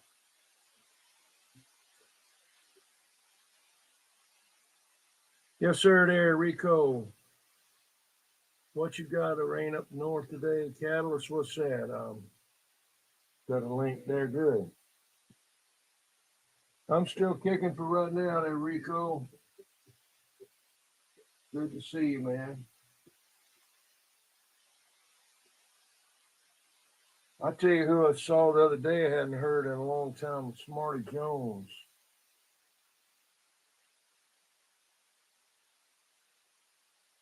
Heard him in a while. So I've seen him or heard him or anything. But I run across him somewhere and it was pretty good. See if I can get something else here for us. I got in trouble with BB King. They had me blocked in every country. And I had Santana on there that got me for that, and I cut them off. I erased them.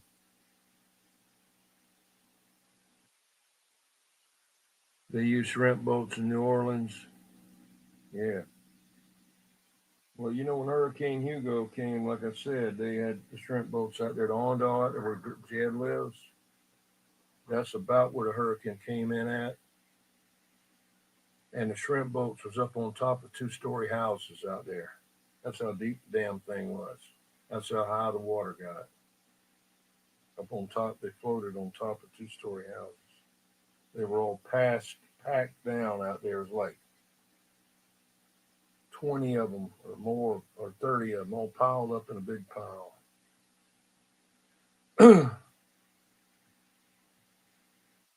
Yeah.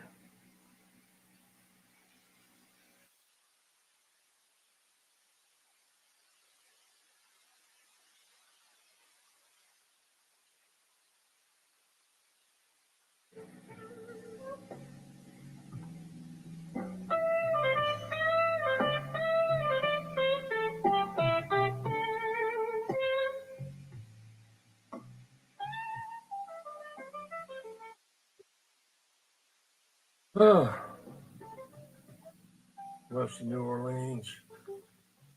Mountain, no, they didn't say anything about that. See, I know I'd get away with that one.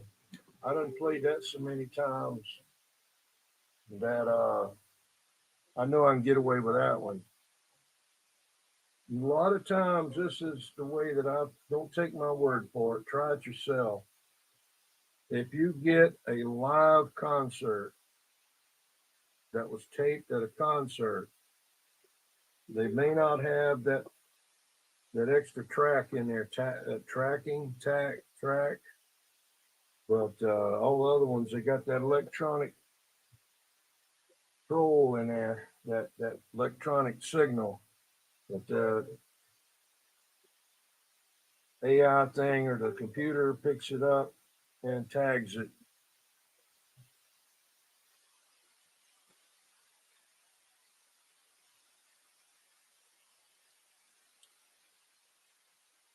And took a sleigh ride, yeah.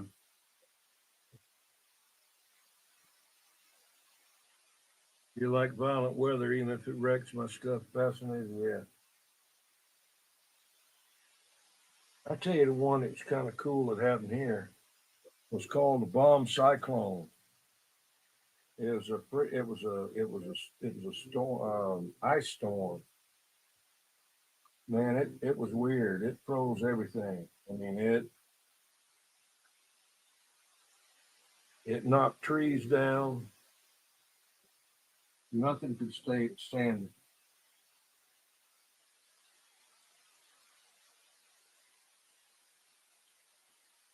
Mm.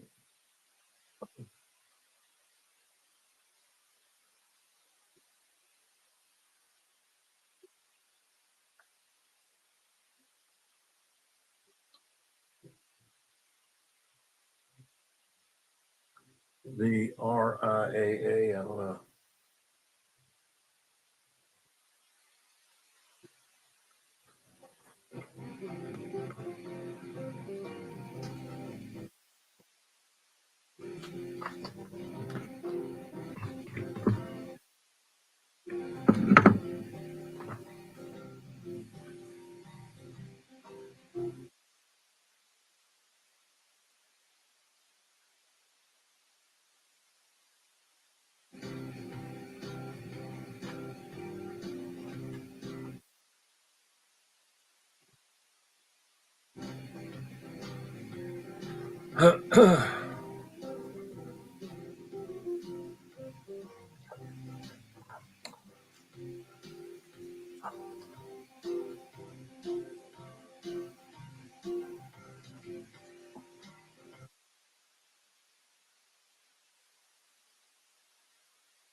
Okay, down in the box under that is the package of adapters, light, and the crystal. That's stuck on top of one radio over here. I think that's the receiver. I don't know. But anyway, I'm finishing up the packing.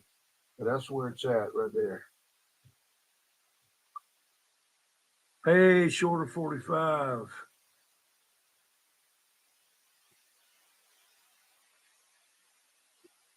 Yeah. Every one of those guys has recorded stuff over the cassettes. Yeah. How's it going there, Shorter? 45.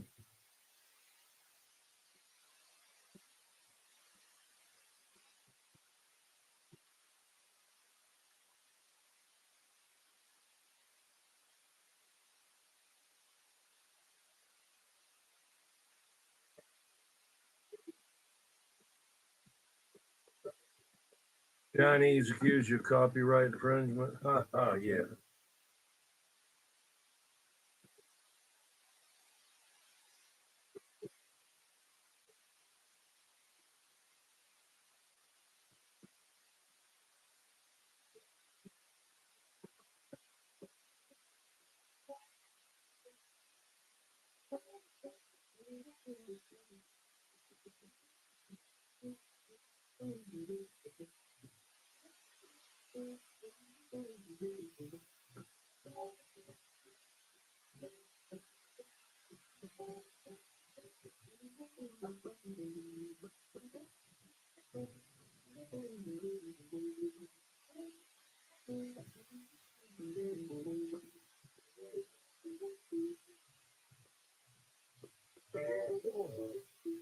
Yeah, it's like the Chinese don't do that themselves, you know.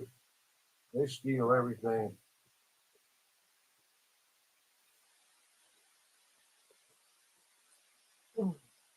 Well, tomorrow, all I got to do is print out the shipping and return label, seal up the thing, and take it to UPS and let it go.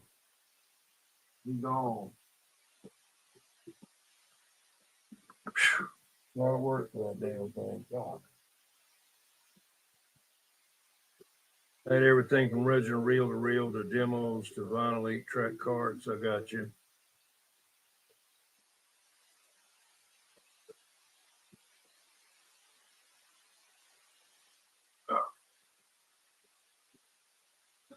I used to copy all of the Disney movies for my daughter when she was little. I had that thing to take the copyright thing or whatever it was out of it, you know. And my wife's brother, one of her brothers, was a FBI agent, believe it or not. Graduated from the Citadel from FBI. Hey, Coon Hunter, what's up, man? How you doing down there? What, you got any storms down there?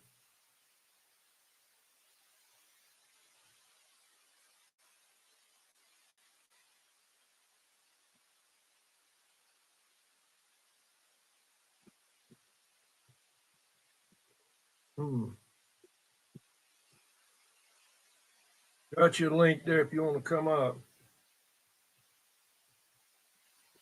Coon Hunter.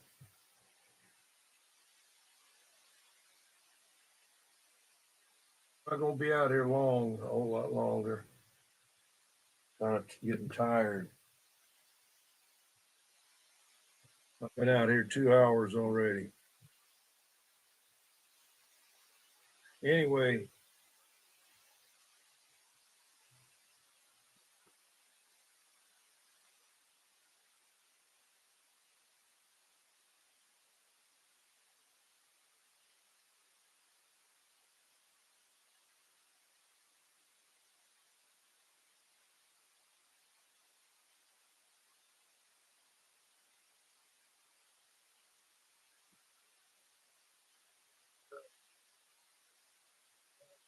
okay, I'm talking now.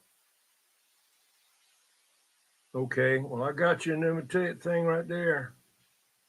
The link is right there. Where's it at? Up at the top there.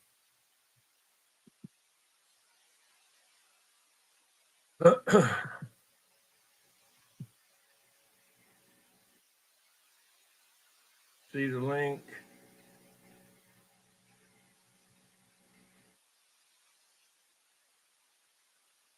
Hang on, I'm trying to type something in.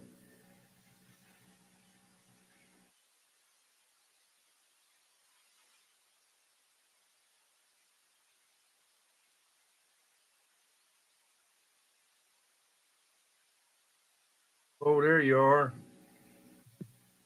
Hey, can you hear me? Yeah, I sure can. Okay. Hank, go ahead and I guess you let's can hear me. coin Oh hunter boy, there. we Cage. we ain't we Let ain't me get close this. together. Let me get this finished here. I gotta All right. message me here. He's messaging me. What's up, Walker? Saw you this morning. William? I think I saw William this morning. Catalyst, what's happening?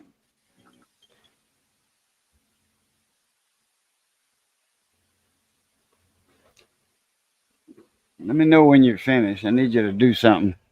Hey, just a minute. And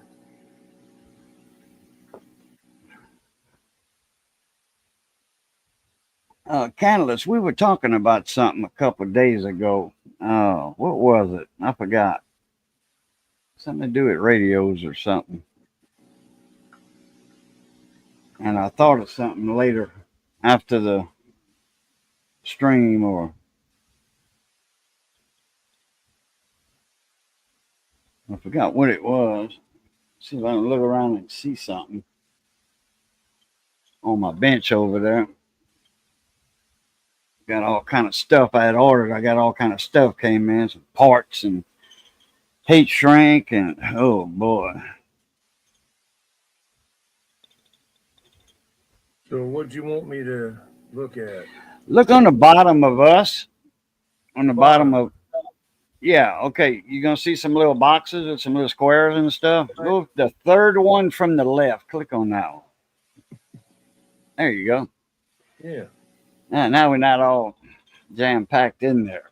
Okay. Yeah, I just did that real quick for you. Yeah. Yeah, now we're not all jam packed. My audio all right? Can y'all hear me doing good? Because something was up with my mic a while back. Yeah. I'd get on Wayne's channel, custom screen Yeah. printing, and he had me turned down in the studio, and I don't know. I know it didn't affect my computer on my end, but it got me to messing with my audio, and some kind of way I got turned down. My audio got turned down, Right. and I found it. I had to dig real deep into uh, advanced settings, Yeah. and I never go in advanced settings. Never. I never have to. Right. So anyway, I found a problem in there. I was down about 50% on my audio, my outgoing audio Right. from my microphones. And when I get on only his channel, though, when I get on his channel, I have to turn my gain up on my studio mic all the way. And man, if I turn my mic up, I'm blowing y'all out of the room. Sound like I Right. got a big 5,000 watt varmint. Yeah. My cousin had a 5,000 watt varmint years and years ago. Seen one of Somebody them. wanted it more than he did. They broke in his house and stole it. They found it later. Oh yeah. They found it later. Oh yeah, you steal something, you're gonna put it on the air eventually. You know what I mean? Yeah. Back You then gotta. in the CB in the heydays, you steal Yeah. something that 5,000 watt linear, somebody's gonna end up putting it on the air and trying it out. And they did, and they got caught as soon as they did it. The next day, actually. Get that banner off of there. Okay. Changing What you up. working on right now? I was packing up a couple radios to be shipped out, and Yeah, vintage. I see the titles. Vintage radio. uh, Vintage radio. It says in the title. Vintage radio equipment. What yeah, you was shipping? that's just to get people to look at it. Let's see here.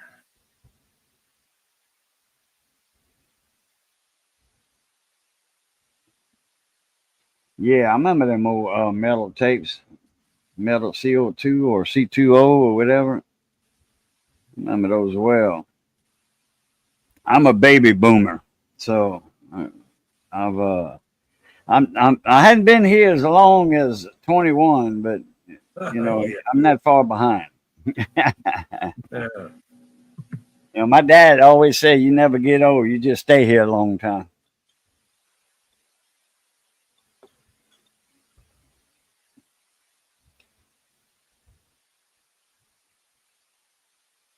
There's always usually an inside job if something gets stolen like that. Somebody's been spotting. Yeah, in fact, the guy that stole it had never been to his house. He knew him, you know, and knew him on the streets and stuff, but had never been to his house. Must have heard about it.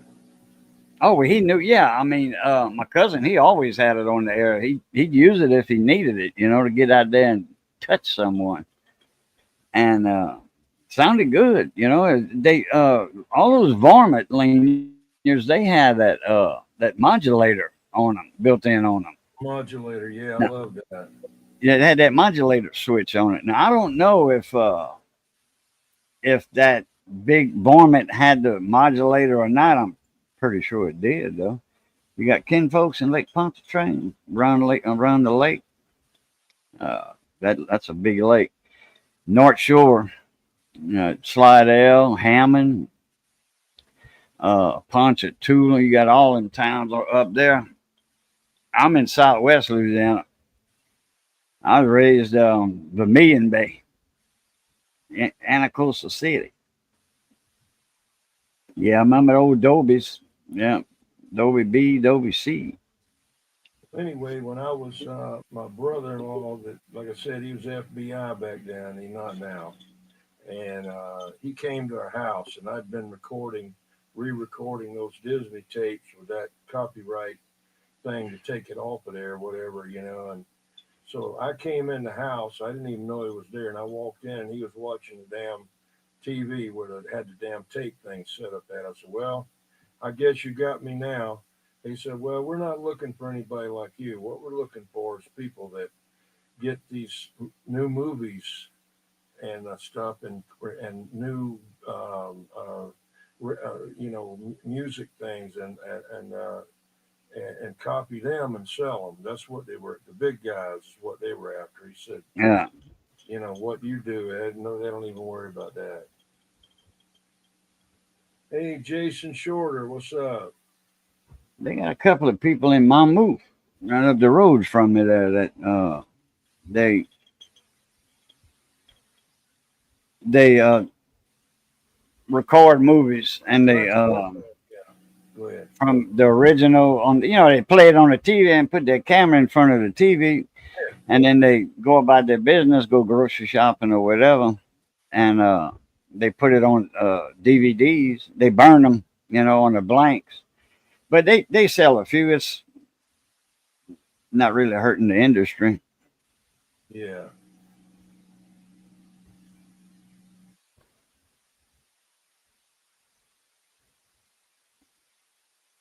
Raccoon Man, I'm in the. Oh, you're in Alexandria? Okay, that's not too damn far from me. I don't know, hour and something.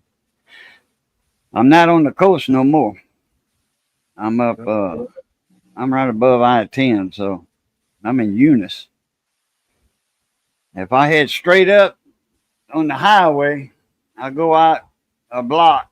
I turn left on Highway 13. That takes me straight to I-49. I go through Turkey Creek and all that, Clearwater, and it takes me to 49 about, I don't know, 20, 30 minutes from the south side of Alec. Yeah. Somebody was talking about you the other day, wanting to know if I knew how long you'd stayed in Angola. And I said, "I don't know. I have to ask him." Who, Raccoon Man? Angola. Who you talking to, Raccoon Man? You. Not me. I never been to Angola. I never been to the city where it's at or that area. I've been to St. Francisville one time. That's not too far from Angola. I was just kidding you. Yeah, I know.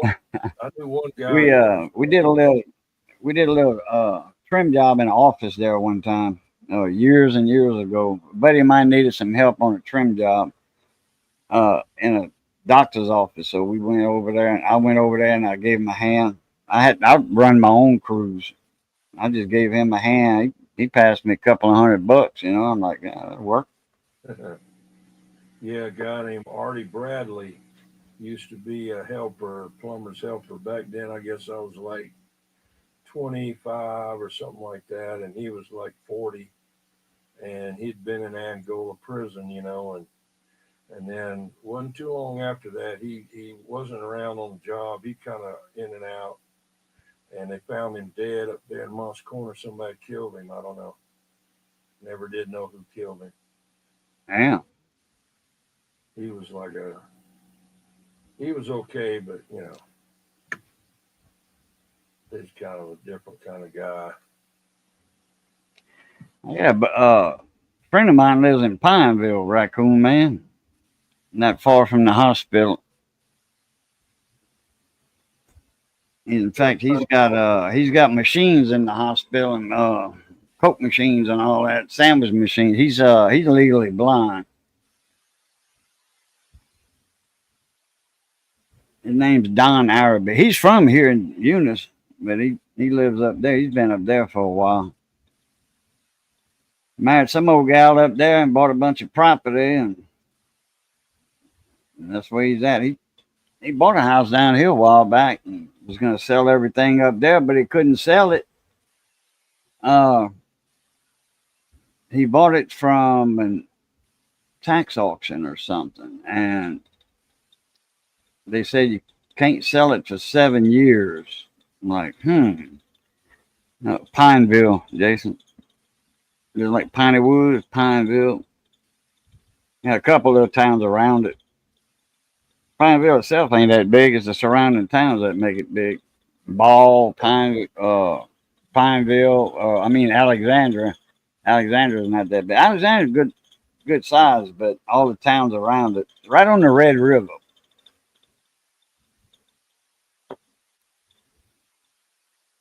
We got a Pineville here, but it's up near Lake Moultrie. It's just a little small place up there near Cross, South Carolina. It's mainly just was a fish camp at one time years ago, like Tiny Lund and them had fish camps up there on the lake, and that's Pineville started out like a campground, you know, and then people started moving there, you know, and buying land or leasing the land for 99 years from the power company. Colfax. That's where the mud pit's at. That's the famous mud pits out there where they have all them country stars make them videos and stuff. They got that mud festival going on every year, but they got everything going on all year. But they got big events every year, and the country stars that play music over there and make videos and stuff. You know, I forget who it was that was slinging mud all over in that video. That country star. That's where they made it at Colfax at the mud pits over there. Yeah, Mudfest. Squirrel Chronicles. I don't really do a whole, video of the radio collection because it would take, I have the several rooms, and like I said, I don't like showing everything I got because I don't want to have to kill anybody for breaking in over here, you know. I got some nefarious people around this area here that, We'd love to have some of what you got, huh? Yeah. So I just, I don't advertise it, you know.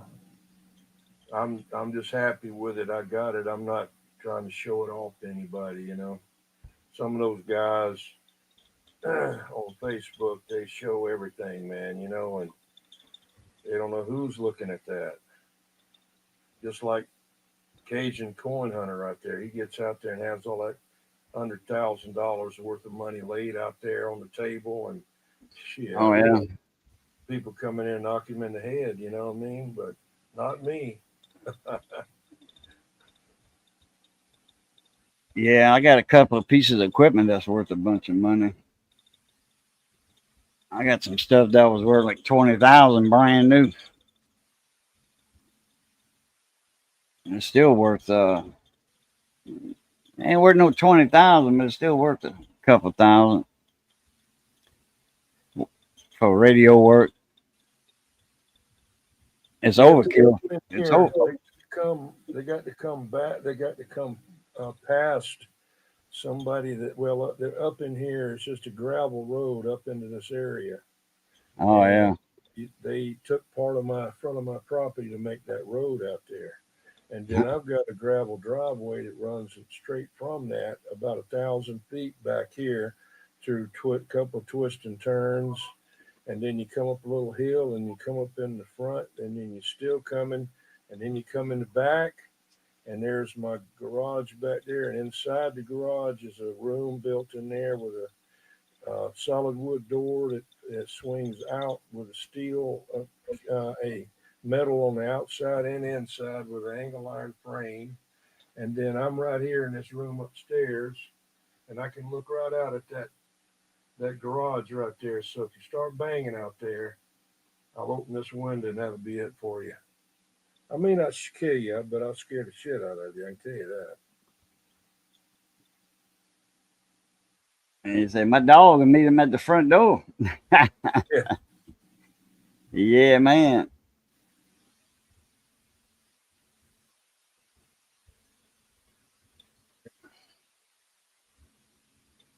Some dogs that'll bark sometimes, but sometimes they're not out there. I got a little dog that's deaf now, so she couldn't hear anything. She used to hear stuff that was, as soon as you got on that gravel driveway, she could hear you. But she can't hear no more now. Almost 18 years old,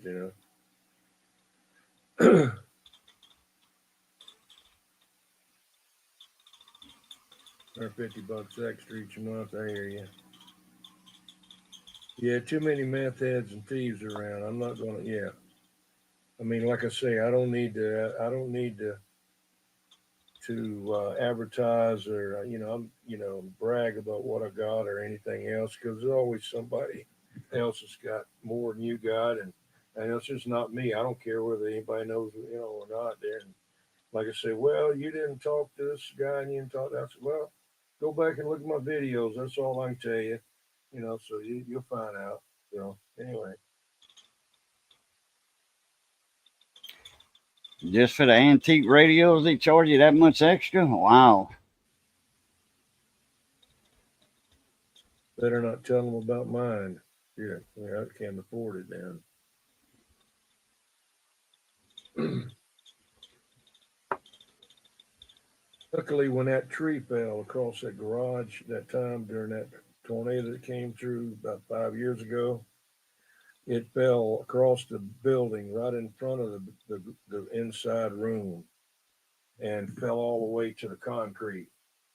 And but that room didn't get hurt or anything. So if it had fell another 3 foot over, it would have fell on the room.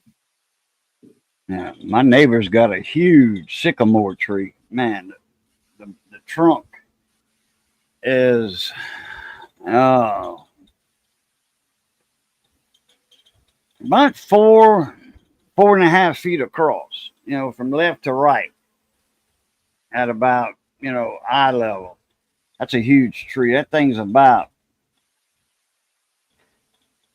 I want to say it's a good 70 foot tall, 80 foot tall.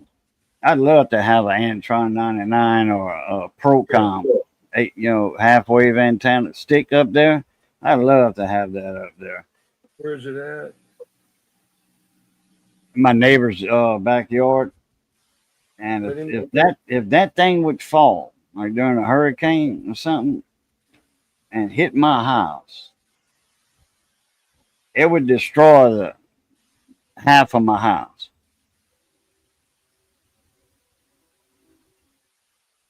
It does.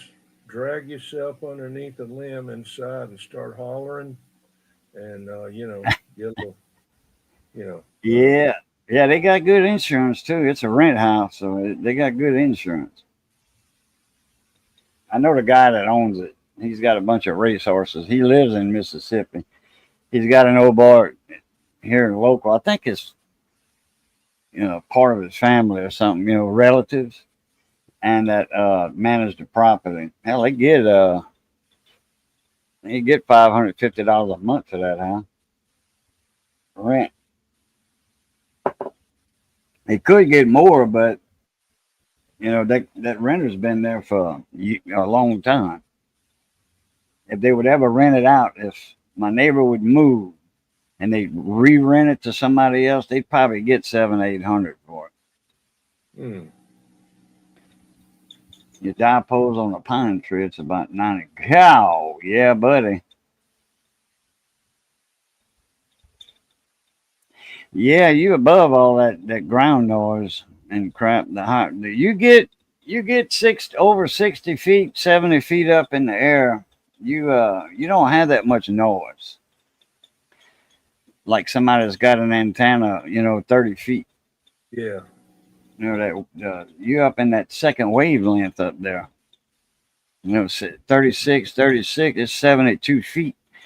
You get up in that area up there, man. You just above all that noise, all that stuff, hush, and you can, man. I know people that used to talk, and this was back in the 80s, like early 80s when the heyday was still around, and they were talking 70 miles, one way, 70 miles. They were 70 miles apart. Right. And they were talking, but they had beams, moonrakers, 6 element, 4 element moonrakers, 80 feet in the air. Right. You could do that. I mean, I know people that were from. Nobody how far I talk a lot of times, ground waves, so nobody will believe me anyway. But I got videos on that too, so. Mako 4 element, 60 feet. Yeah, you up there? Now, is that 60 feet? Is that to your mast, like a lot of people measure, or is that to the top of the tower? Or I know a lot of people they. Hey, Kent. Now, what you were saying, you broke up a little bit. Me? Yeah. I don't know. Oh, when I was talking about the mast height, height. Is that to the mast or? Yeah, he's up at 60 foot, he said. To the boom. Okay. I don't know. Yeah. Well, the boom. Yeah, that's what I meant, actually. Boom, not the mast. Well, you got your mast at the rotor, or you got, at the top of your mast, you got your boom. Yeah. To the boom. All right. That'll work. To the middle of your antenna. Hmm.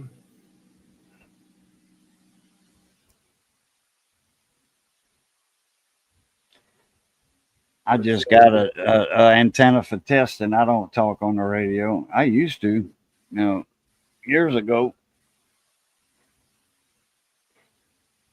I guess YouTube took over the CB part of my life and the ham part. What took over? YouTube. Yeah. I used to be on the radio years ago religiously. After work, I'd be right there on in my radio room, working on something or whatever. I've always worked on radio since I was a kid. Yeah. I mean, my uncle was a radio man, TV man, and radio man. Like stereo equipment, Hitachi, RCA. He was an RCA dealer distributor. He sold RCA TVs. They had Hitachi stereo equipment, and he was a certified technician. And the Army taught him that in World War II. So he opened up that radio and TV shop in 1957. He was in business with another fellow. The guy was giving him the building for free, and he'd give him 20% of the take, Yeah. And then he bought some property in a building, and that way he didn't have to give nobody 20%, which is good for you pay rent or just give somebody 20%, Yeah. So I don't know, Mako V58. Oh, okay.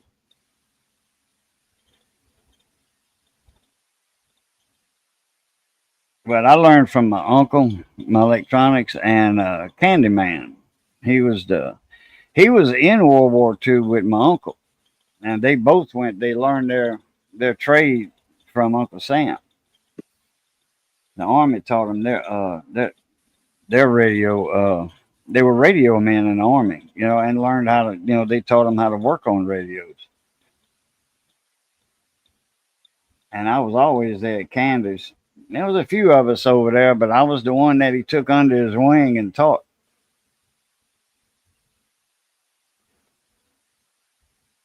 Even before I had my first CB, I'd ride my bicycle to the dump out in the country. We lived out in the country. I'd ride my bicycle out in the dump and look for old radios, TVs, and tear the circuit boards out and unsolder and dream of building something. Yeah, so when you're a kid, you got it doesn't take much to keep you occupied, if you know what I mean. If you got a couple of little cars, little Hot Wheel model cars and stuff, you go outside, you make your little dirt track and all that, yeah, you can dream. Port Arthur had a school at one time, Port Arthur, Texas.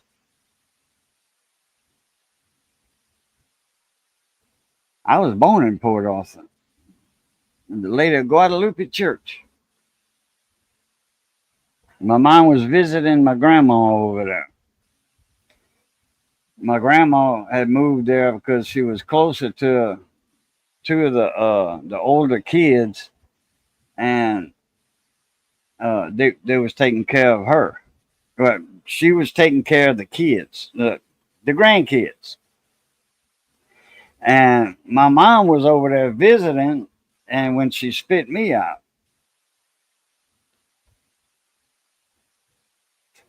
And then my grandma moved back to Louisiana. What?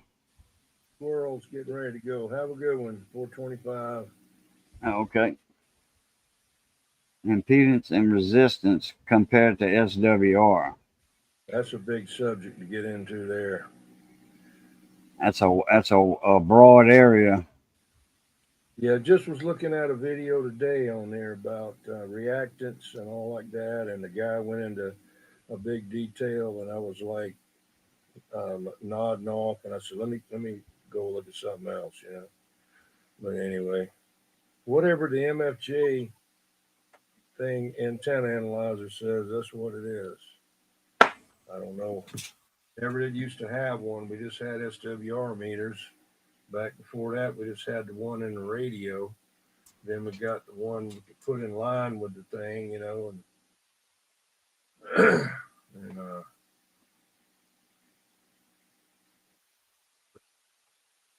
didn't have any special meters. Then later you got to have an antenna analyzer. You got to have one, okay?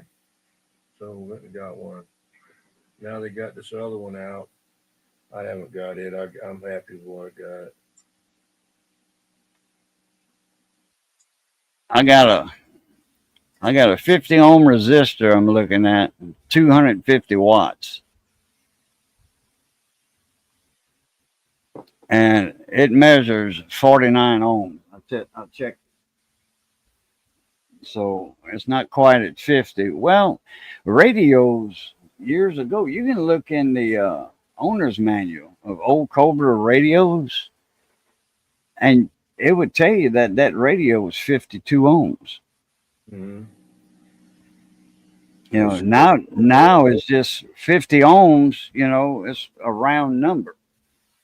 See, that's why the older ones had the tune and the load on the back where you could tune it, But I tell you, years ago, and I couldn't believe it, the guy said he was running cable TV coax, which is, 72 ohm? 75. 75, that's right. And that's what he was running. And I said, you can't be. I said, yes, WR must be out of this world, So I went over there with a meter and checked, and it was like 1 to 1. I said, how in the hell is this possible? But after that, I heard that you can do it. I mean, I don't know. But I know that if a lot of the matching sections, like you want to have a matching whatever stirrup or what a harness, they run 75 ohm part of the way in there and 52 ohm in the other part, but I actually saw it that it was 75 ohms. And it was basically not wasn't 1 to 1, but it was not 1 to 5, it was maybe 1.3, which is pretty good. I got a buddy of mine. He's got some 300 ohm ladder line Better run, yeah. To and he's got some 75 ohm stuff, but it ends up all the way around. It ends up 50 ohms at the end. It's just like dual antennas. You use 75 ohm coax for dual antennas, like on a 18 wheeler. You want to make a harness, co-phase harness. Yeah. That's 75 ohm coax, 75, 150, 150 divided by 3 is 50. That's why a lot of guys, they were trying to run 2 antennas on a truck, right? So instead of using a harness, matching harness or whatever, they would take and use 2 pieces of regular 52 ohm coax and a T fitting, and never could get the SWR right. Never could, and it's because of that. You just couldn't get it.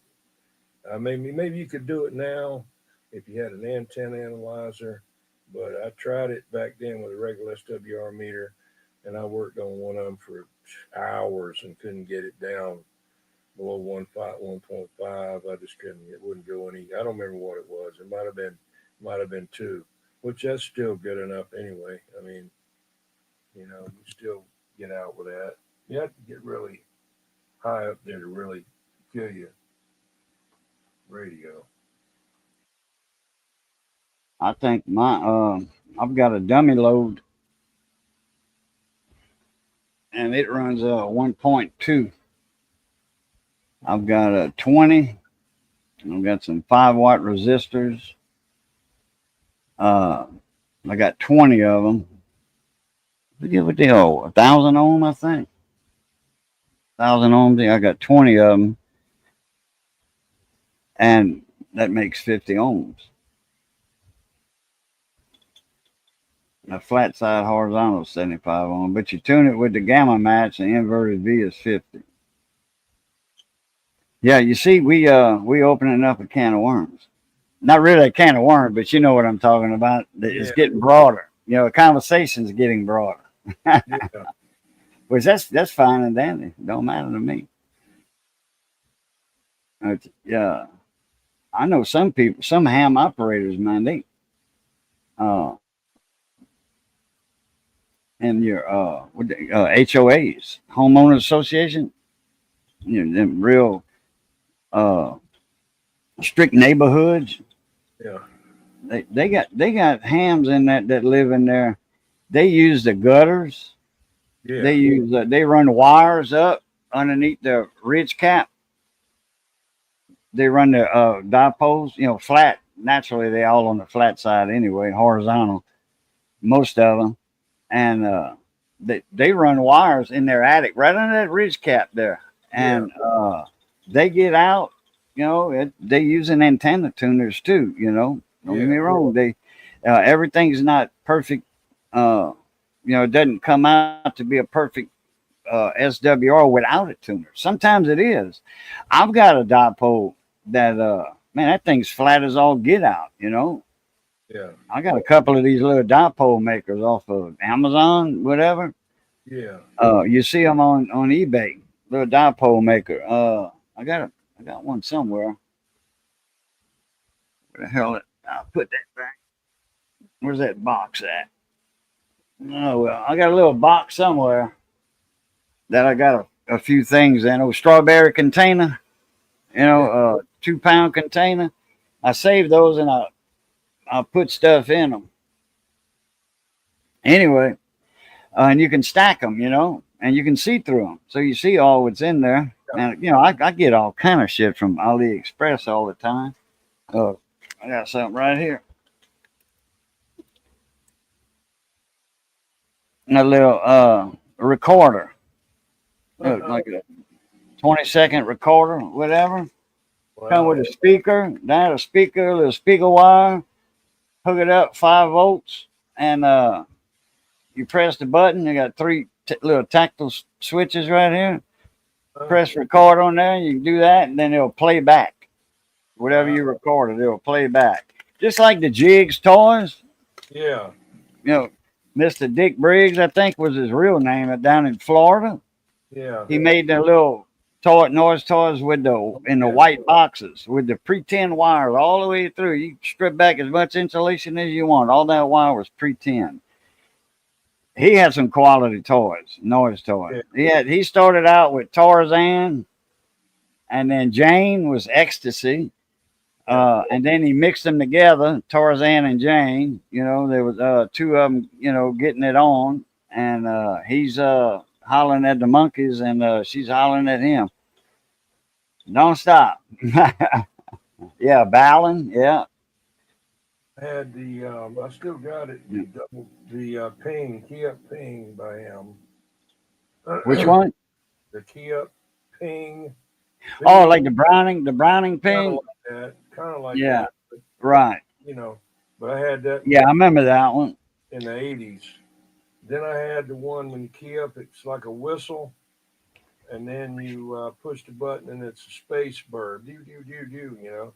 Yeah, I used to take these from TG&Y. I don't know if you remember TG&Y. It was like kind of like a old time Walmart. You know, they had everything: clothes, you know, sporting goods, hunting and fishing, guns, ammo, fishing, toys, clothes. It was a miniature Walmart, you know, it was kind of like, it never got big as Walmart did. I think it was just kind of a southern half of the United States or whatever. TG&Y. And I used to get these little beep, beep, beep, beep, beep, you know, they make space noises and all that stuff. I used to hook that up in the radios. I just hooked that up into the audio line. And as long as you were keyed up, you know, and you hit one of the buttons, or, you know, you can make different, you press 2 or 3 at the same time. If you were keyed up and you press one of them buttons, it was going over the air. Yeah. I made a lot of money doing that crap. I'd buy them things for $4 or $5 and charge like $30. For 45, have a good one, man. Later. All right, Mr. Jason.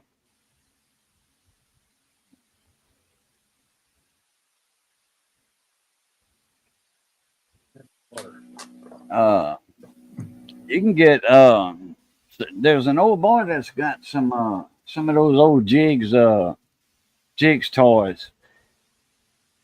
I forget his name. I forget where it was at.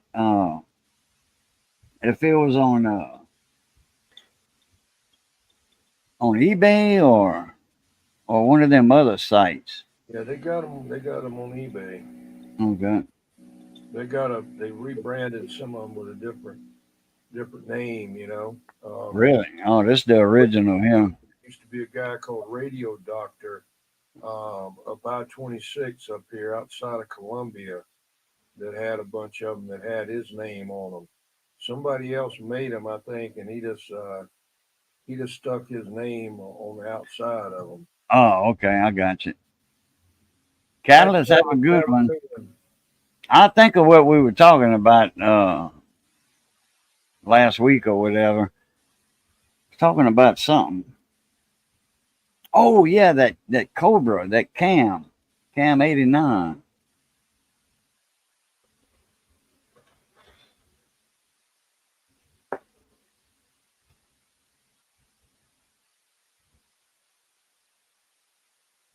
You know, they jumped from Cobra Cam 88, which that was B&K Cobra. I think it was 89 he got. and the 89, the 88 was a tube set, and then the 98 was a tube type, but then the 89 was transistor. So Yeah. Ed, Yeah. Yeah. Okay. Yeah. The 88 was the old tube type with that flat front, that big box looking. yeah, and the Yeah. 98 was like that too, except it was black and had a few more features on it. Jed's been laying there falling asleep the whole time, but now he just got on there. You didn't get that thing from Utah, did you, Catalyst? That 89? They had one. It was on some classifieds up there. A buddy of mine turned me on to. They had a Cam 89. It was $40. It was in the box. Wow. Yeah. It was mint. I mean, it was new. It was mint. $40. And it's not on there no more. I was going to get it a while back because I can get the Sam's for it. A buddy of mine has the Sam's photo facts for it. Been looking at that one they got on eBay. It's this Soundtronic or whatever with the handles on the front. I can't remember the name of it. It's pretty low on price right now, but it's still got several days to go. A CB. Yeah, yeah. It's got the handles on the front, but the metal runs all the way across the back. And, Oh, okay. I don't remember this. It starts with an S. Let's see there, Catalyst, Michigan, North Michigan. Okay. Yeah, he got it out of Michigan. All right. Well, if you need the Sam's for it, let me know. Shoot me an email or whatever. Sam's got a lot of. I've got some Sam's. I've got let's see. I've got the where is it? I think the 218. Let me see. Thomas J. Oh, that's the Cobra 29. Thomas J is the Cobra 29. 260. Look in the back at the thing and see where it is in the index. What, the Cobra 29? No, the 98 or whatever, 89, yeah. Oh, the 89 is be in the index in the back of the book. Well, a buddy of mine has one. I know the number for it. Here's the Andrew J. President Andrew J. Yeah. That's number 216. Sam's. The Andrew J is a Cobra 25. Or the Uniden 66, 68, the AR 44. That's a Cobra 25. It's the same board, same circuit board. Yeah. See, there's the radio right there. And that right there looks exactly like, that. Yeah. Andrew J looks exactly like. Let me go get it. I got to lean over the dock anyway. I'll be right back.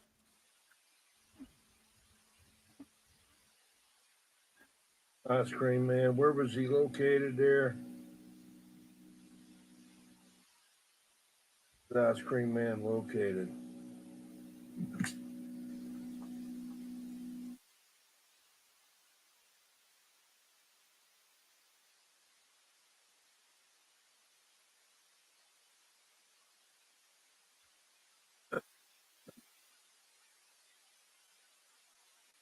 Yes.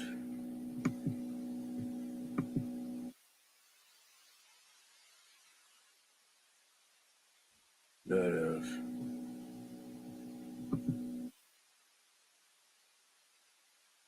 Huh. Let's see what happens when I do this.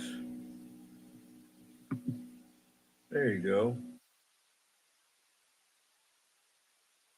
Hockenham, okay.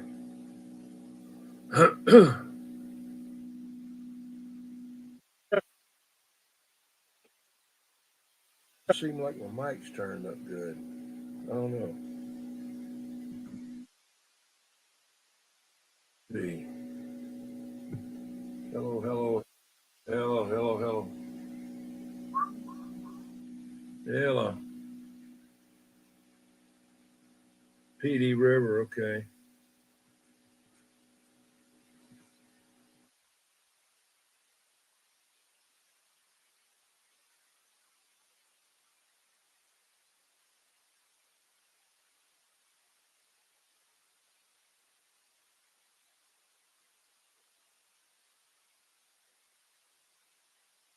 Anchor CB radio repair. You switch to your other channel. Great.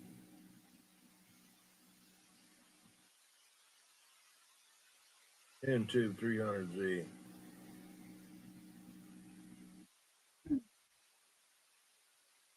Yeah. That'd be kind of hard to beat him. I don't know what Bobby Coma beams. I don't know.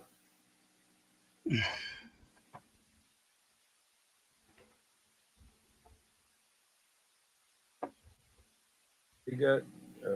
I've seen an 8-tube 3500Z box. Put my hand on it, but Armadillo made it. I've seen another one the other day, but I never. Oh yeah. That's the 66A. Now this radio was made in this one's made in the Philippines. This one was from, I want to say, the early 90s. This one. The guy bought it brand new. I bought it in the box. I mean, it came with the box, the owner's manual, the microphone, the power cord, bracket. I forget if the little washers were with the bracket. I forget. I think they were. They might. I forgot. Anyway, $20. $20 for that radio. And you see, I got tape on it because I'm gonna take the covers off. I hadn't took the covers off yet, but it's a Virgin radio. I'll tell you that. It keys up 3.5, and when I talk into it, the needle bumps up to about 6.5, 7, and it bounces back. The limiter's still in it, which is good. You know, I'm not taking it out. I'm gonna hook it up to my signal generator over there. My beacon, I call it. 50-pound beacon. That's a Uniden, William. Same thing. Uniden makes President. Uniden makes Cobra. Used to make Cobra. Not no more.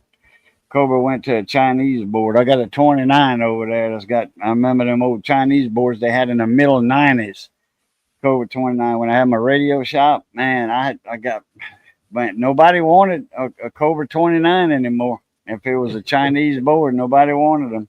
And so Cobra, they finally got back. You know, people, radio guys, technicians guys, they got with Cobra and truck stops. Hey, nobody's buying these radios. They junk. They keep 10K swing to 18,000. Damn. Yeah, buddy, that's a big hard line, you know. Yeah. 3-500s, 10 of them. Son of a sunny beaches. Say you opening up a Gladiator 23 PLL. Yeah, that one. I think you jump it on up to 40 channel or more, you know. And the 4CX 1000. Yeah, they look nice. There's a guy, El Paso Tube Amps just built one, and he's got it in like a metal expanded metal case, and you can see that tube sitting in there when he's talking. I don't know about the presidential Richard. I don't know too much about President Richards or any of those new type president radios. You know, I don't know. You know, derail. I guess he could tune it, but you're going to pay good money. And you know, but I don't know if you want to get one with everything on it or not. That's that little dipole I was talking about. You got your SO 239 on it. You got 2 wing nuts right here and eyelets for strain relief. Yeah. And you just pass them through here and the board right here. Back over. And for let me see the other side. $3. Let me see the back side. Yeah. Okay. One of them. Okay, and other side again. Flip it back over. How does it get from ground to the other one there? Ground right here on your flange. Yeah, yeah, but it's not See right touching it. here. See right here. That's your center. How does the ground get to the other side? Do you have to? Okay, that's your center, and ground is doop doop doop. I guess it's in the.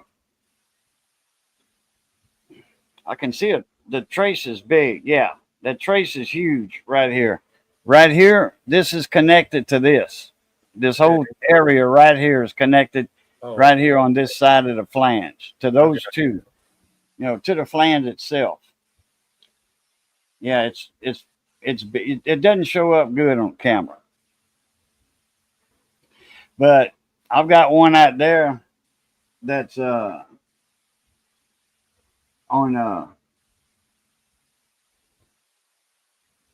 2 meter for VHF. You know, marine VHF. yeah. It's close to 2 meter. Hey, shorter. If you could, save some money. Derail is real good and all. I mean, I don't have nothing to say about him, but if you want to get somebody right around your area, not too far, is knee high can hook you up pretty good.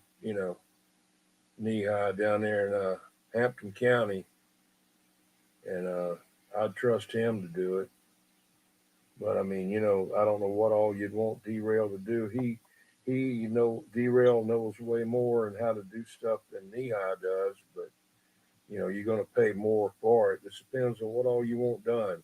Do you want all the bells and whistles in it with all of the mods in it, or and all that, or do you want just it tuned up? I mean, there's only so much you can do to tune one up. I mean, Knee High's pretty good at that. He was doing all of them for Radio Shack. They would recommend him, and you know, so that's just Yeah. my opinion. 4CX 10,000 watt too. It's good to have a lot of power, but boy, you better have something that can handle it up in the air too. Yeah, Like go Motor Mouth Mall out there in California. Man, I hear him out there on the Super Bowl. Man, that boy rattles my damn windows. yeah, But he's got a 90-foot boom. 90-foot boom. That's long, dude. That's let's see, my property.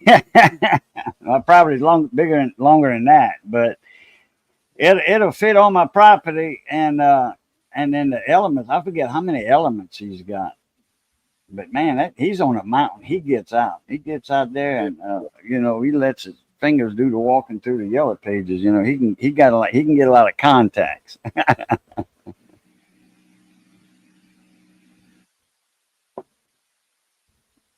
I used to get out years ago. Had a little 1,000 watt. Uh, it was like a DNA type amp. What they call Phantom. Remember the old Phantoms? yeah. DNA. This was a DNA type linear, and I forget. I think it had something like 15 tubes in it. It was 1,000 watt. It would swing over to 1,500. It wouldn't dead key very much, but it would swing. I'd get about 600 on dead key on high. I never ran my stuff hard though. If I wanted to just like show off for a minute, I'd flip it to high, and it could take some wattage. But I never did run my stuff hard. Never do. Never will. And desk kilowatt desk with the Valiant. Yeah, that's a lot of. That's nice. That damn thing is heavy, man. I can Valiant. Somebody had one for sale a while back. With the kilowatt amp built into it, the metal desk. Yeah, 24-foot boom, 5 element. That'll reach out. I got like 3 10 tubes and one 12 tube DNA. Gray ones. I got brown one, and I got a gray 12 tube, a gray 10 tube, like brand new. I got from one of my old friends that didn't want to talk on the radio anymore. I bought that and his DAC 10 that he'd had modified and had it the 6550 put in it instead of the 6L6. And what else did I get? I don't remember what else I got. He used to have a Mako, a Moonraker 4, about 60 feet high, and he had a 10 tube DNA Phantom. He had the tram. The DAC 10, and he was great, man. Back then, he was County Traveler was his handle. Real nice guy, but he just got run over by a car and had to go like in a nursing home. So I bought a bunch of stuff from him. Oh man, that sucks a fat one. Yeah, he got to drinking, him and his buddy, one night, and went across the street and it hit him and his buddy. No, the Phantom ran Man. 6LQ6s. 6 what? Phantom ran 6LQ6s and 6JG6 driver tubes on some of them. Some of Yeah, them I think that's for that had all 6 that DNA. I had that. I know it's expensive to retube it, and back then the tubes were like $30 a piece. Yeah, I got lucky years A lot and more years than ago. now. Wholesale electronics went out. They were not going out of business. They were just moving from downtown, and a guy that worked there bought all the tubes they had. He had hundreds of them, and I bought a whole bunch of 6LQ6s matched in a sleeve for $5 a piece, and I haven't even used them yet. Not gonna sell them either. What's up, Fox Man? Huh? I'm saying hi to Fox Man. I didn't see him in there earlier. Make over 5,000. Smoking gun, yeah.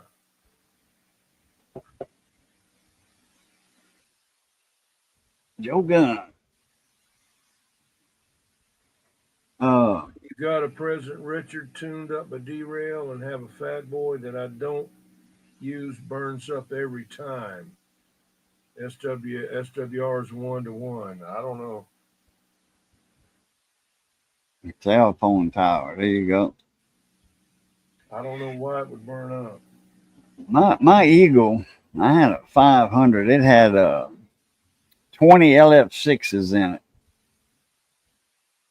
Yeah, the Eagles, some of them had them, and the Palomars had 6 LF6s in them, unless they had the 8950s in them. Some of them Palomars are 8950s. Like Yeah, I remember them 20 LF6s were. That was the ones that was about $30 a tube back then. Yeah, that was back in 83, 82, 83. 1982, 1983. They were all the same, as the same price, as the 6 LF6 and 6 LF6. I think the 20 LF6s were a little more than the 6 LF6 or 6 LQ6, if I'm not mistaken. I forget who I was ordering them from. I had to order them. Yeah. We didn't have a tube place in town. We did, but it shut down in late 70s when transistors got real, took a real big root, like in 76, 77, I think. I think they shut down in 78. Joe Gunn had a square boom. Yeah, structurally stronger.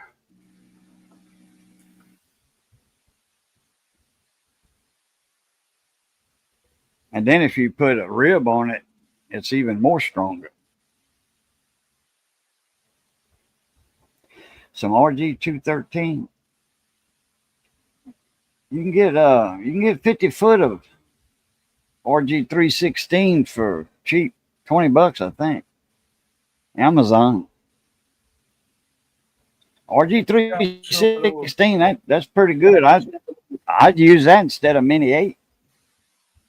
You got to watch out with some of these coaxes because they're not making them that good, and they're kind of wobbly on the inside where the insulation is thin on one side and thick on the other side, and you know what I mean. And Yeah. If you get the Chinese, they got some RG316 that has steel, you know, the strands in the middle. Your main conductor in the middle. It's copper. It's silver plated copper. It's copper plated steel that's silver plated over that. Don't ask me how they do that crap, but it's steel and it's clad. That ain't worth a crap. Foxman, you need to spend some of that money.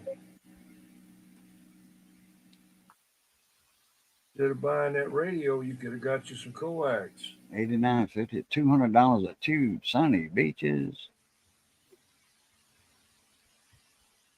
Now that I've got two Palomar 300s.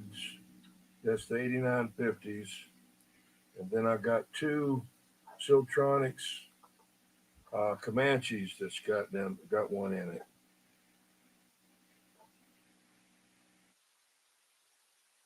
I've got a bunch of tubes, but that's for guitar amps and stuff. A TV guy, a friend of mine, her dad was a TV man. She sent me all the tubes that he had after he passed away. Got some good 12 AU7s, 12 AX. Yeah. Well, you know, they just opened up the tube place in Rossville, Georgia. That's right near where my grandmother's house was in Chattanooga. You walk down the street and you're in Rossville, Georgia. Well, they've opened up a tube place there and they're making tubes now. Really? Wow. Yeah, and I've been talking with them a while back. I was talking with them not lately, but trying to start making the 6 LF6s and 6 LQ6s again. They're making like 807s or I don't know what all, but they're expensive though. They're expensive, but they're really nice. They're original manufacturing equipment and everything that they had back in the day. Wow, that'll work. Oh yeah, I think it is. It's in Rossville, Georgia. If I think about it, I'll email you so I can get the information on that. Yeah. I've got the information. They sent me the other day an email wanting to. Let me look. Let me go back All right. and look. Let me get me another cup of good community coffee. I'll be right back.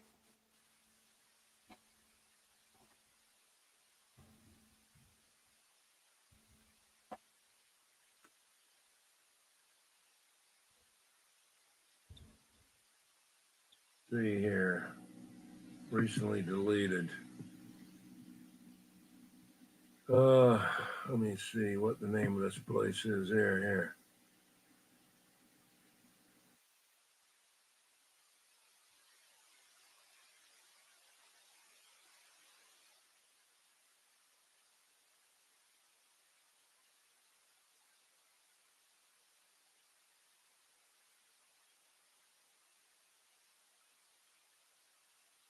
Western Electric, I think. I'm still looking.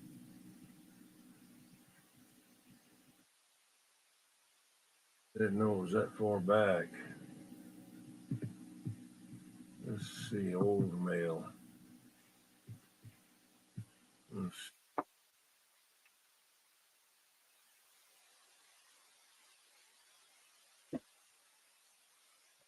Yeah, I got another good little gadget picked up for just a few dollars. All right, Western Electric. Western Electric? Yep. That's the name of that place? Yep. I'm on I know. swing the thing around where you can see it on the. That's an old name. Yeah. I Maker remember of Western. tubes and high fidelity. Yeah. Try to point the camera at it where you can see it. That's them right there. You can see it. Nope. See your avatar with your after hour on it. Your Vegas sign. Hang on. That's what we see. Okay, hang on. That's another good little gadget right here. Take a computer power supply, the ATX, out of the back of a tower, hook it up to that. No matter if it's a 20 or 24, and you got yourself a supplies, all your different voltages. There's the thing right there. Okay. There's that's those tubes are 300B tube, and but they got all kinds of different tubes. What frequency? Oh, I don't know. It's what they're using for stereo stuff, and they got Oh, okay, I got you. tons of different ones there. Then Rossville, Georgia, Western Electric, 201 West Gordon Avenue, Rossville, Georgia. You want to write the telephone number down?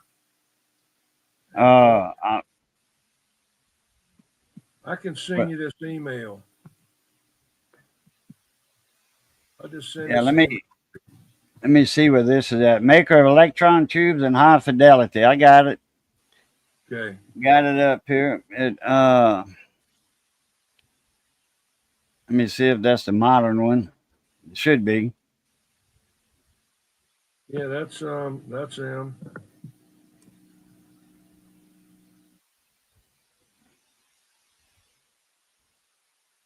High fidelity, innovation and design. Get right here. Warranty on Yeah, it. Rossville, Georgia. That's it. Got it right here. Okay. Got it right here. Oh yeah, that's gonna be nice to get tubes, because I'm gonna start making some guitar amps here Right. before long. A buddy of mine said he could make me some chassis, aluminum chassis. Yeah. You know, he's got a shop and he can break all of that for me.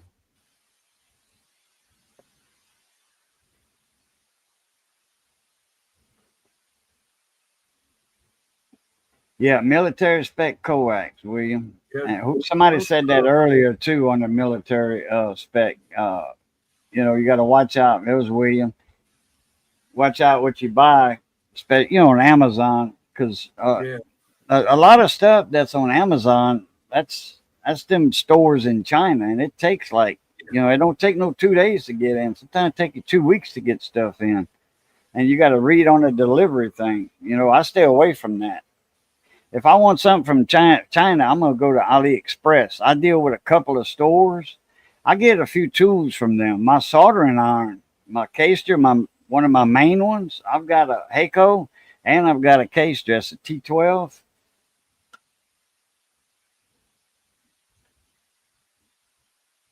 T12 innovation. 5mm chisel on that one. 5.2 millimeter. That'll get something hot. I mean, this is a 90-watt iron, and this plugs in with a CB plug. Well, it's a GX12 instead of a GX16, like a CB standard CB plug. This is the smaller version. They cute. They're real tiny. They cute, and it plugs into the soldering station, the base of it. And that's what, and I got a menu on that. It's got like 200 different settings on it.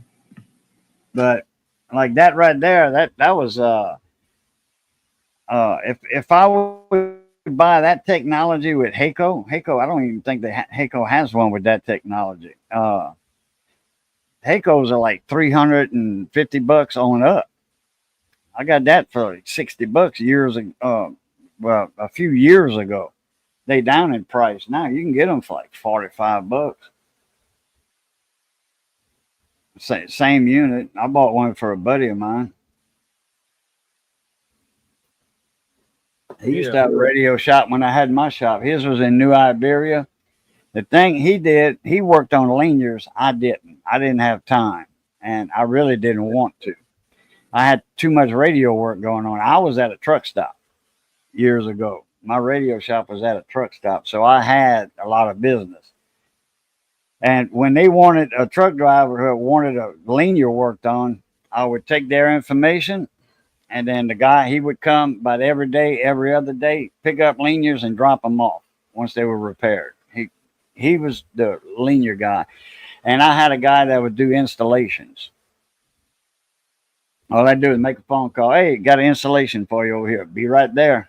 The guy owned his own shop. He was in the music, and he was repairing guitars. He'd make guitars and repair guitars. And I'd call him up, and he'd drop everything what he was doing. He'd come do installations. Had a Win and a Craftsman. Yeah. I used to have Unger years ago. I had Weller and Unger. When I had my radio shop at the truck stop, I had Unger and a Weller. I had a backup. My shop got broke into one time. I had a couple of linears, brand new linears, a couple of high dollar radios, Galaxy Connex radios that were stolen. That was for customers. A spool of coax, Mini 8X. Soldering iron, soldering station, my big power supply, 40 amp power supply, and Astron. Somewhere around 40 amps. And that thing was expensive. That was like $400 back then, $300-400. Frequency counter. They didn't get my little signal generator. They didn't get that. They didn't get my oscilloscope. It was too old. It was an old tube type oscilloscope. Yeah. Miscellaneous stuff. They got a bunch of stuff. Never seen an Unger. Weller bought Unger out back. When did Weller buy? When did they merge or Weller buy them out? Weller's a German company. If that's for those of y'all who didn't know that. And Unger's German soldering iron company. Weller got Unger merged or bought out, one of the two.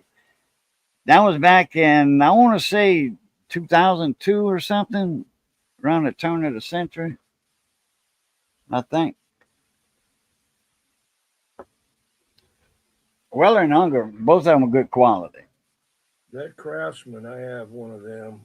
It looks like some kind of space gun looking thing, It just it looks like a space gun, Geez. And that the Win was kind of like that too. And I got one that's real friggin' old. It's something my dad had way back in the 50s, and it's kind of like looked like a pistol, but it's round at the top, and then I'll have to get it and bring it out. Is it a kind of like a pistol, handheld pistol gun, like a Weller? Like a Weller, but it's round. The Weller is long and and like a pistol, but this one's got a round head on it. Okay. I think I know what you're talking about. I think my uncle had one. 30-watt pencil point. Yeah, had a Tektronix O-scope. Yeah, Tektronix does a good scope. I think GW Instec makes Tektronix, if I'm not mistaken. I read that somewhere on GW's site. There's GW makes all them little signal generators, the little leaders in the North Star. The little signal generator with the knob. I have one. I don't use it all the time. I've got a HP 8657 that I use, signal generator. That thing was very expensive years ago. I was made in '92, I think. got a couple those, Heathkit oscilloscopes, Yeah. with radios. But I Right. wanted an ICO, a big old ICO tube type. I'd love to get it Oh where yeah, it would man. it would hook up with the speaker, and when receive, and it would make yeah, I don't care what it did. It would just be a some type of signal across there. Right. That's what I'd Mine, like to do. mine. I got to warm mine up. My GW Instinct, the little solid state one. I got to warm it up. It wants to track a little bit, but once it's on for about an hour, it doesn't track because I've hooked it up to. I've got a Hancock. A Hickok. I'm sorry, Hickok frequency counter. I've got the 80 megahertz version. I don't have the 300 megahertz or with the bigger one. I've got the 80 meg, and uh, that's what I hook that to dial that signal generator in because it's you ain't gonna get it right on the numbers with that needle. Like the old ICOs, and the old Heathkit signal generators. A lot of people always had a frequency counter to get it spot on. Mine was tracking a little bit. I changed all the caps in it, and it wasn't that old really. It was for a technical college. I got it for free. They gave it to me. Ken Kenwood make good oscilloscopes. Kenwood, really? I didn't know that.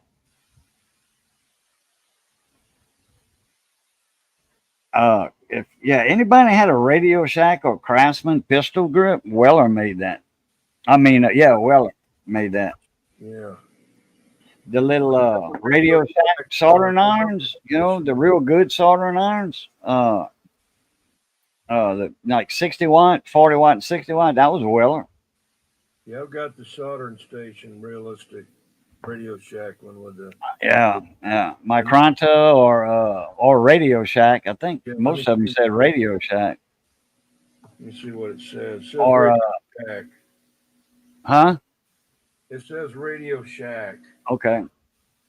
Yeah, it's I've got an old transistor checker.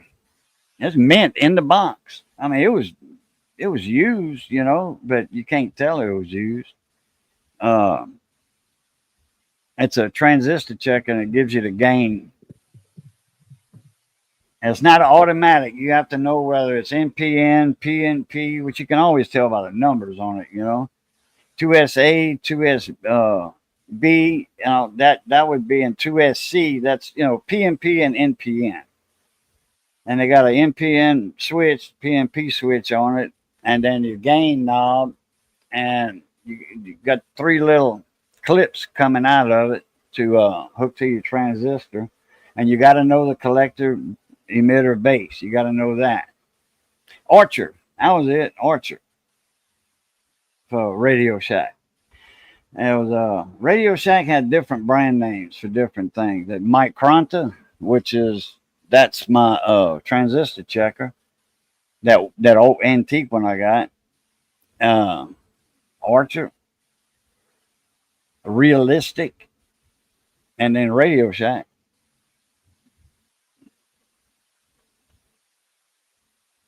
The Archer, the soldering gun was an Archer that Weller made for Radio Shack. And the hand iron too. I think some of the radios were made by Uniden. Yeah, they were. They sure were. The first ones were like Cybernet chassis, and then later on Unidens. They got some of them that are just like the 25 and 29, but Radio Shack radios, realistic, they didn't have mic gains on them. That was the only thing missing was the mic gains from being a 25 or a 29. I forget what it was, a TRC 450 something, I want to say was. I had a stroke, so I forgot a lot of that stuff.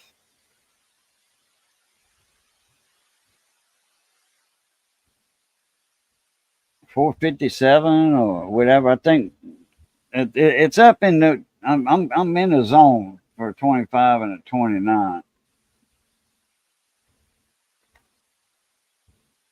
Yeah, see, the Heath kit is just like it's just a little scope that you hook up with your radio stuff. It's got a coax spitting in the back and out. It has a CRT in it. And Black Cat copied it a little bit with their meter and scope, which it never did. It really wasn't nothing. And just something to have, but all that is SWR problems. You have all that crap in there, everything you add in there. So it's nice to have something like that to look at. I got them, but I don't use them.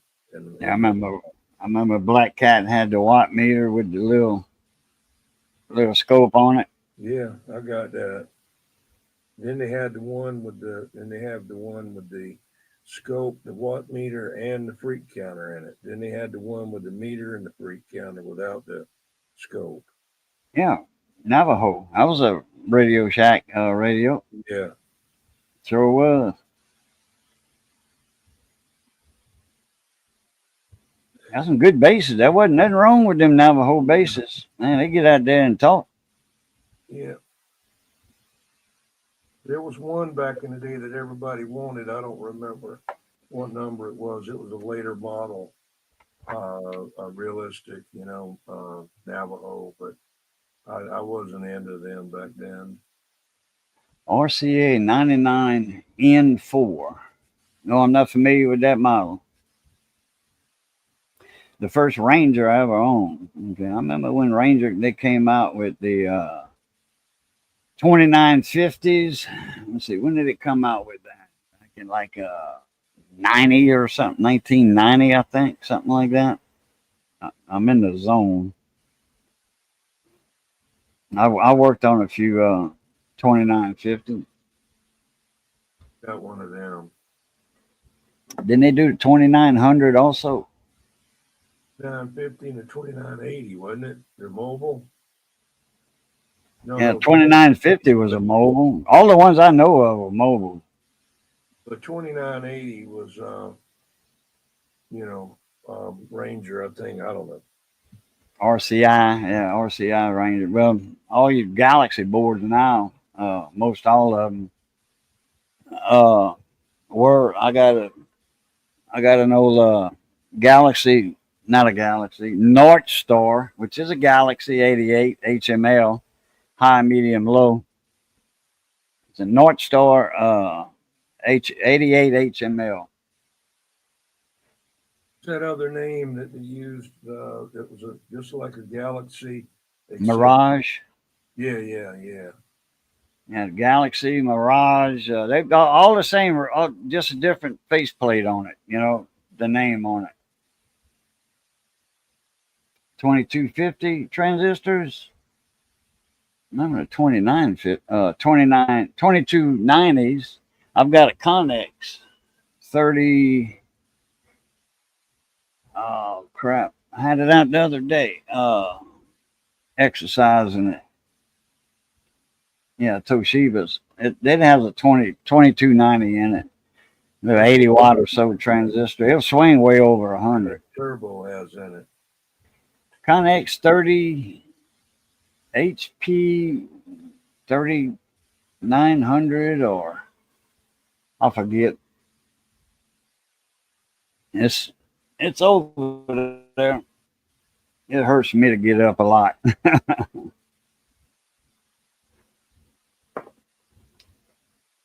Yeah, it's got the pill in it. The model Connex model I got 3300. There you go. Well, I got the 3300 HP, but it doesn't have any 2290s. It doesn't have the 2290 in it. No. Wow. Okay. It's had other stuff done to it. That thing's been all over the United States, been worked on, and I've talked all over the United States with it too. And I got videos. If somebody don't believe it, then go on there and look. What finals you got in it? I don't remember. I really don't. It's got two in it. I don't. 1969s. I don't remember. Yeah, they had the two the dual final version and or triple whatever, and then the one with the board. It's got a separate board on it that goes in where the finals go, and it's a 2290 pill on it. I know one thing. They got the best, one of the best echo boards there is. I don't run just a tiny bit of reverb, a little bit, but it really sounds good. I used That's to one install the LT2 boards years ago, and those were called the Connex boards, you know, LT2, and you just barely crack them open, turn them on, just barely crack them, you know, Yeah. to where it gives your voice a little consistent, a little uh presence. presence. There you go, a little color, presence and color, uh, and it would you know, make your voice come up. Them little LT2 boards, they were good, and the Roadrunner Roger Beeps. A buddy of mine, he was fiddle farting around with one, and he found the tone circuit on that Roger Beep, the Roadrunner, the one with the blue relay. And he added some capacitance to the tone circuit, and it farted. It changed the tone. It farted. It went Yeah. like that.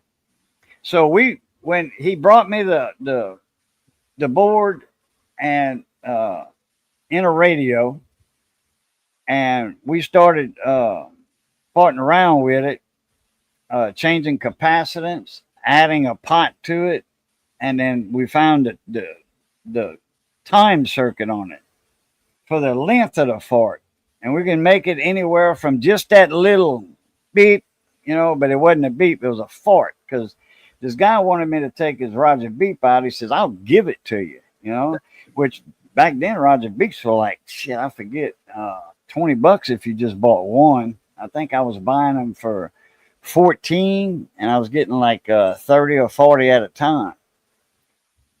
LT2 board, yep, Raccoon, yep, that was them. And I forget how much I was giving for the LT2 board. I think I was giving somewhere around 25 for it. But I was buying a bunch, and I was buying in bulk.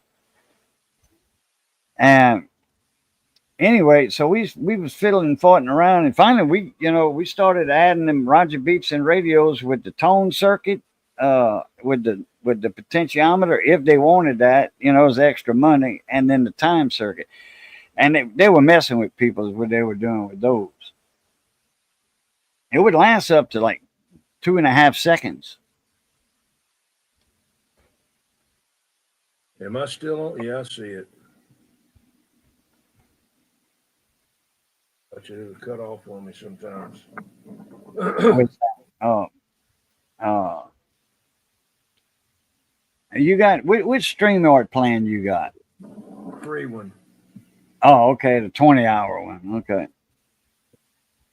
Just change emails. Have some more emails, and each one you can get up for 20 hours. You know, I wouldn't do that, but yeah, right. Yeah, I wouldn't either. I got StreamYard on my cooking channel. You know, on my Blue Cat channel, YouTube channel, which is gardening, cooking, and small engine repair tips and tricks. How about the one that you got for your high heel tennis shoe channel? Oh, the red tennis shoe tour? Yeah. What you talking about? The red high heel shoes. That red high. The red tennis shoe. Red high heel tennis shoe. Just a joke. Well, I know a comedian. His name was Dave Pettijohn, and he used to have the red tennis shoe tour, comedy tour. That's a Cajun comedian. Yeah. And he got the true accent. Not that accent like Justin Wilson had. That was a fake accent. That was overdone. Whoa, yeah. You know. Yeah. Hey, it made him a lot of money, you know. That's the cooking I didn't have a problem with him at all. That's the cooking guy you talking about? Yeah, Justin Wilson. Who was the one that He wasn't Cajun. The other one used to be shoot up amongst us.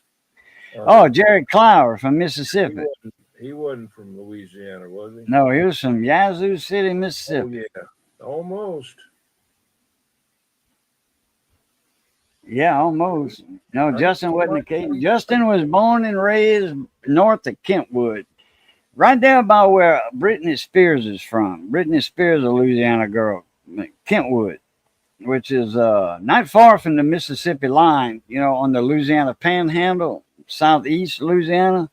They have the Florida Parish, as they call it, because Louisiana has a panhandle just like Florida, you know. And the only thing keeping them apart is Mississippi and Alabama. Hmm. Yeah, he's from right there by Kentwood, Yeah, Rose but Point or Roseville or something like that. how about the Bourbon Street preacher? Whatever happened to him?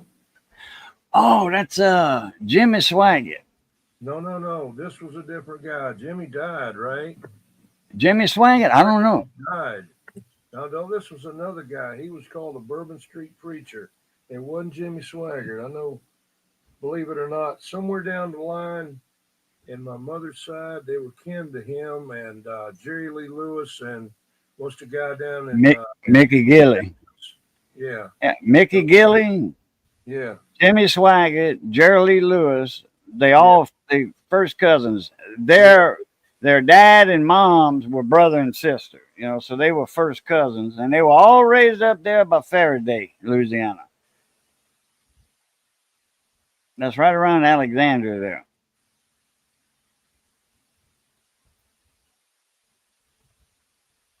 somewhere Tommy down the line, McLean, the singer, he's from Cottonport. they were kin to him somewhere down the line, but I mean not. Also, too, on that side of the family, my grandfather, I never met him. He died before I was born, I think. He was real old anyway. He was older.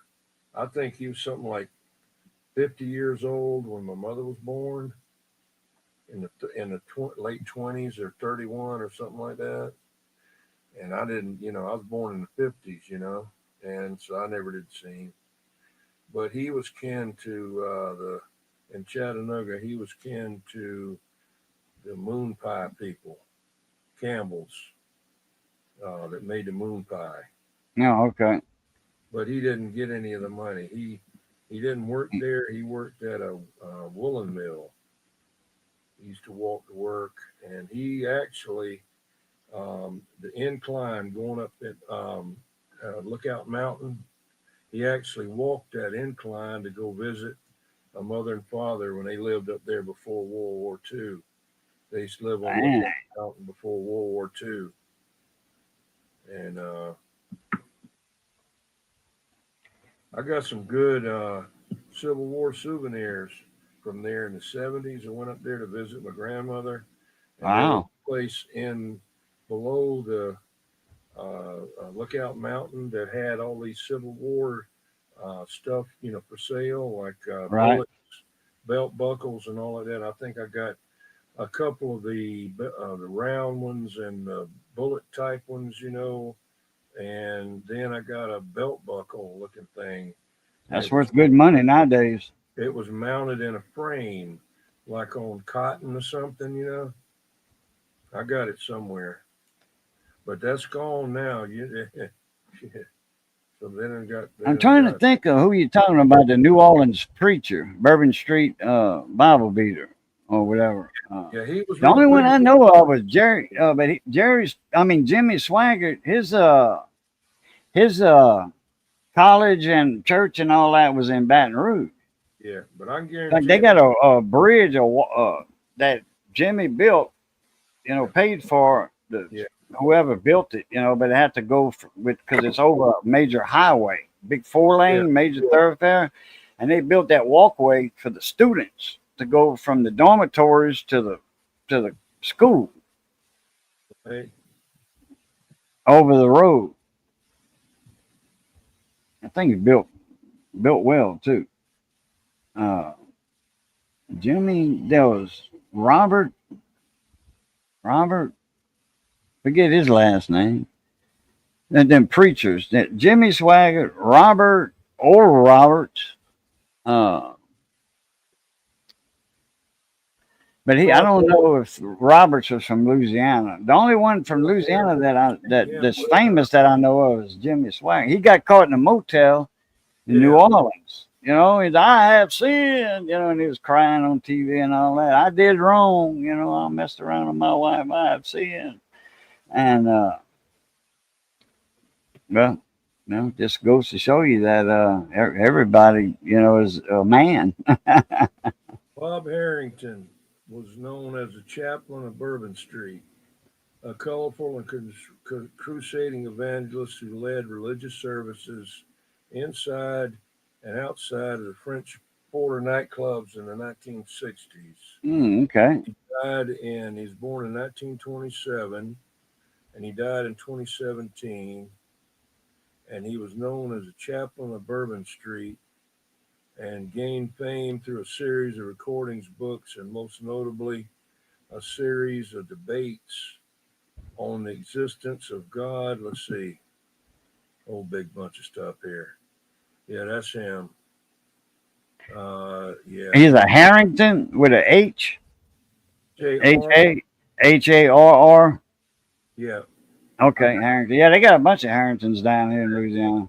Yeah. Jesse Duplantis, boy, that name sounds familiar because Duplantis, the Duplanises, they most of them are own car dealerships. He was born in Cox Heath, Alabama, 1927. Cox Wow. Heath. Cox Heath. My dad was born 1918. My dad's been dead since 2000. January 2nd, 2000, he passed away. 81 years old. He said he considered Sweetwater, Alabama to be his hometown. He entered the United States Navy and became a professional photographer, then sold life insurance. And in 1960, he moved his wife Joyce and two daughters to New Orleans in order to attend the New Orleans Baptist Theological Seminary. Anyway, that's him. Yeah, that's a seminary where you go. That's a school. He got that big old hair piled up on top of his head, you know. I'll be right back. I got to lean out the dock, get some coffee. Again. Be on TV.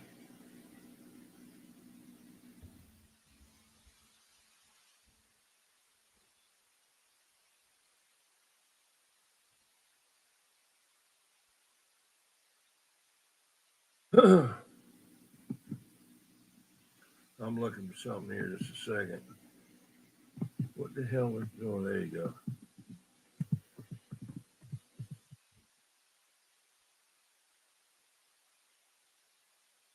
Yeah, Jesse Duplantis. Yeah, this was way before him.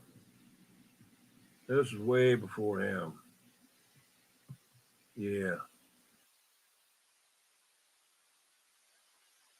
Seen him, man. It's before him. Let's see.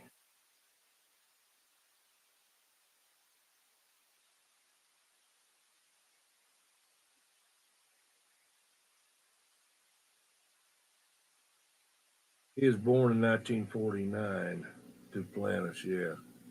So he's a little bit older than me. He was based in New Orleans. But the Bourbon Street preacher was that other guy. I didn't start seeing this guy until like in the 80s, you know, Jesse guy. I didn't see him until in the 80s. I don't remember what he was on. Some wasn't 700 Club, or I don't know what it was, but I could see him right now. Like he had one time, he had like a motorcycle jacket on. Ed Luther.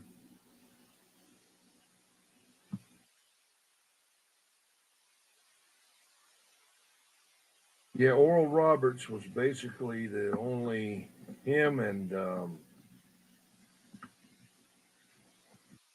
name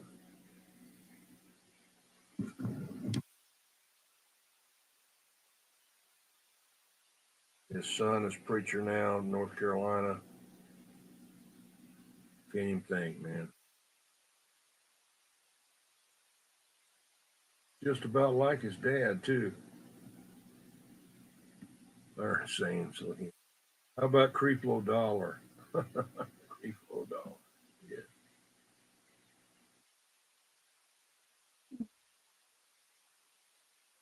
What's the name of the preacher from up there in the mountain up North Carolina up there, Pont Montreat? I can't even think of his name, man. Graham? Billy Graham, yeah. Back then in the day when I was growing up, you had Billy Graham, yeah, and you had what's his name, Oral Roberts. Those were the two you heard about, you know. Roberts was Okay. kind of like he was kind of like a tent revival thing. He was kind of like more like a circus. Yeah, that's what Cobra? What is that? A Cobra? No. No, that's that Connex, but it's not a 3300. It's a 4300. Oh, okay. Yeah, I don't know the difference of 4300 and a 3300. This is the one that has the 2290 pill in it. Charlton, yeah. His ears got so big at the end. You know, I hate those on the bottom of my ears. I got them too. But damn, if his didn't get about, yeah, his didn't get about 3 friggin' inches long, man. I mean, you know, I'd have took a friggin' razor knife and cut the damn things off. Or said, hey, wife, let me take and smash me in the head right there with a hammer and take a pair of scissors and cut the damn things off. You know, and I'll run around the house and throw some coating oil on it and I'll be all right, you know. Was it mercure comb? Man, Monkey blood. He got, and then the son was in there for a while and they had a big deal. They,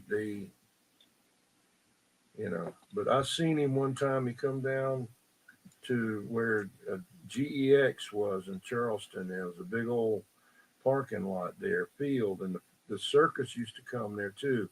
But it always flooded out. Always seemed to rain there every time the fair would come. And he came down there and had this big, huge tent, and it rained. But we went to the outside. We didn't go in. My dad wouldn't go in there. He didn't want to go in there. Mother just wanted to go down and see all the people.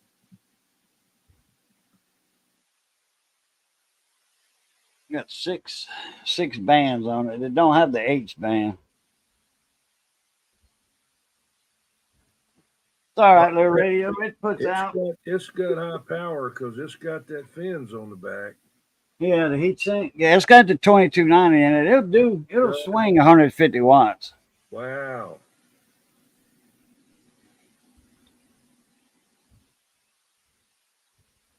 That's the one that has the peel board in it. I got the schematics for it. It's something like the Stinger board. Well, it's just a little one that's attached to the back. Oh, that goes in where the finals go. It's got the 2290 on it, and that goes in. It's attached to the back. It's not. The screws are not out of it, but it has a little small RF board on the back that holds that 2290 with the circuitry on it. Yeah. That's the only difference between that. You know, that and the regular like a Galaxy 44 or whatever, but it's the 4300, not the 33. I was thinking 33 when we were talking about it earlier. Well, I got the 44V. That's the first Galaxy I bought. I bought that brand new, and I bought a brand new Galaxy Saturn base station at the same time when they first come out. Yeah, it's got the RF power on it. That's with the variable potentiometer. Yeah. I got schematic on that one, that Connex I brought the I didn't have it on a flash drive. I was going to put it on a flash drive, but I couldn't find one. And so anyway, I went to the Bertrand's Printing here in downtown, and I asked the girl, can I bring you on a website on your computer and show you what I want? She says, yeah, sure. I said, okay. CB Tricks, and went to that radio. I said, click on that link right there. She clicked on it. I says, I want that in large format. You know, it's 3 foot by 2 foot. The schematics, the paper, like a big marine chart, you know. And so that's what I got, 3 foot by 2 foot, $4. You can see all the information on that schematic instead of having a little 8.5 by 11. Hey, again, Fox man, 4300 is kind of rare, really. I got it from a buddy of mine. He ordered it for a guy and a truck driver, and I don't know, a month later or something, he came back and said it wasn't working or something. And then my buddy looked at it. He said, man, I can't find nothing wrong with it. Or, you know, I can't decipher the problem or whatever. And I just touched up some solder joints that were bad, and boom, you know, it works fine. But so the guy says, well, just go ahead and keep it. You know, $400 radio that was brand new. So about 6 months later, he gave it to me. 4 pill back in the 90s, I would talk, yeah.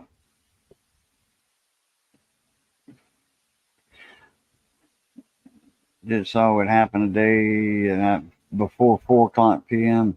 No rain storms for not. No, it came. You got some bad weather, Fox man.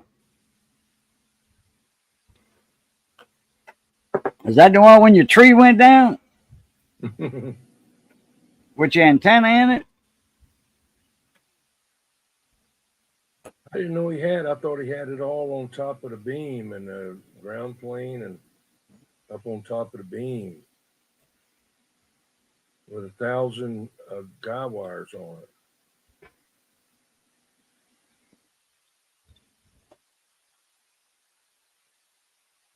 It was Jab it in the tree. Bradford tree. Oh, that's Bradford pear. Those I think Bradford pear.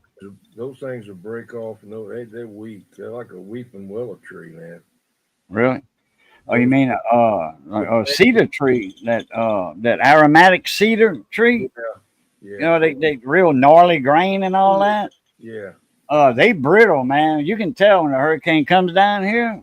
Yeah. Or there'll be a tornado somewhere or something. Yeah. If you see all the cedar trees broke, you know, they brittle and they just snap. I had one in my yard one time. Hurricane Andrew took half of it. That's when I was back in 92. And the next year, March 12th, 1993, is when that superstorm came, that blizzard. That they called it a storm of the century. Yeah. We had a blizzard in South Louisiana, man. We had like a foot of snow, 60, 80 mile an hour winds. Florida, it tore Florida up on the Gulf side. And because, you know, they had a lot of houses on the beach, you know, on stilts and all that. Man, they just knocking them down like it was nothing. They had, you know, 25-foot waves, seas hitting all houses on the beach. It was bad. It was bad. The whole side. I think, yeah, y'all got involved in that too. Mine was March 12th. It was a Friday. I remember it well. The other half of that cedar tree fell on my house. I threw my roof branch in my bed. If I'd have been sleeping in that bed, I wouldn't be here right now, probably. Mule tape. Oh, mule tape. I think, is that what you're talking about? That pull tape that electricians use, that flat nylon braid. That's some strong stuff. No, not right now. Maybe after a while. I'll eat some. You fixing to jump off here, ain't you? 21? Yeah, I got to get out of here. It's Okay. a pumpkin. Yeah, make me one, Missy. Okay, I appreciate it. Appreciate the link. I've been trying to get you to get on here, but every time you come, I got something. I got another, I got Prism or I got YouTube, but I happened to get this one today. So I said, Okay. that's great. All right. Well, just give me a heads up, in the email. Hey, you want to join me tomorrow or something like that, Okay. and that way I'll know about it, and I'll be there. Yeah. That'll work. I want to eat up some of your airtime. Yeah, I'll make I'll do a live. I hadn't did a live in almost 2 months now. I'll do a live. I'll let you know ahead of time. Yeah. What you doing tomorrow night? I guess getting on your stream. All right, I'll do a live tomorrow. It's Wednesday, and usually that's my my time, so that'll work. What time is it there when you're gonna do that? I'll do it at 6, so it'd be 7 your time. How's that sound? Or you want it later? No. That'd be good. Okay, I'll do a live at 6, and I'll send you the link. I'll set it up tomorrow, and I'll send you the panel link for it in the email. I don't put mine in the chat like you do, like you did. I usually, that's been a habit since StreamYard started. I've been putting them in emails. Okay. When we used to do Google, what was that called? Google something. They quit the panels. You couldn't do a panel anymore unless you had OBS. Not Google Chat. It was called something else. Google Hangouts. We used to go live with Google Hangouts, and then they stopped that. You have to have OBS to have a panel. I don't know why. People were complaining about trolls coming in, and you couldn't kick them out of the basement. So, and then that's when StreamYard started. That was about 7 years ago, I want to say. So, all right, mon ami, I appreciate it, and good being up here with you. Yes, sir. And good seeing all of y'all in the chat. Foxman, William, everybody. All right. Y'all know the routine is good being north of the grass. Y'all stay safe. Be that way. Be that way. Stay safe. As always, love, peace, and crackling grease. Catch y'all later. All right, Aplita. Have a good one. Everybody, see you later. I'm going out. Have a good night.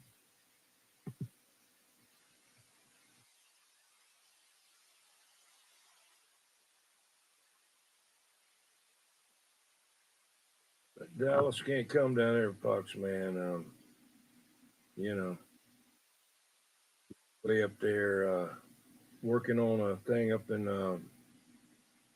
He's working on a house up in West Virginia. Sometimes up there. I'd have a good night. We're going. I'll see y'all later. Thanks for coming in. Have a good one, man.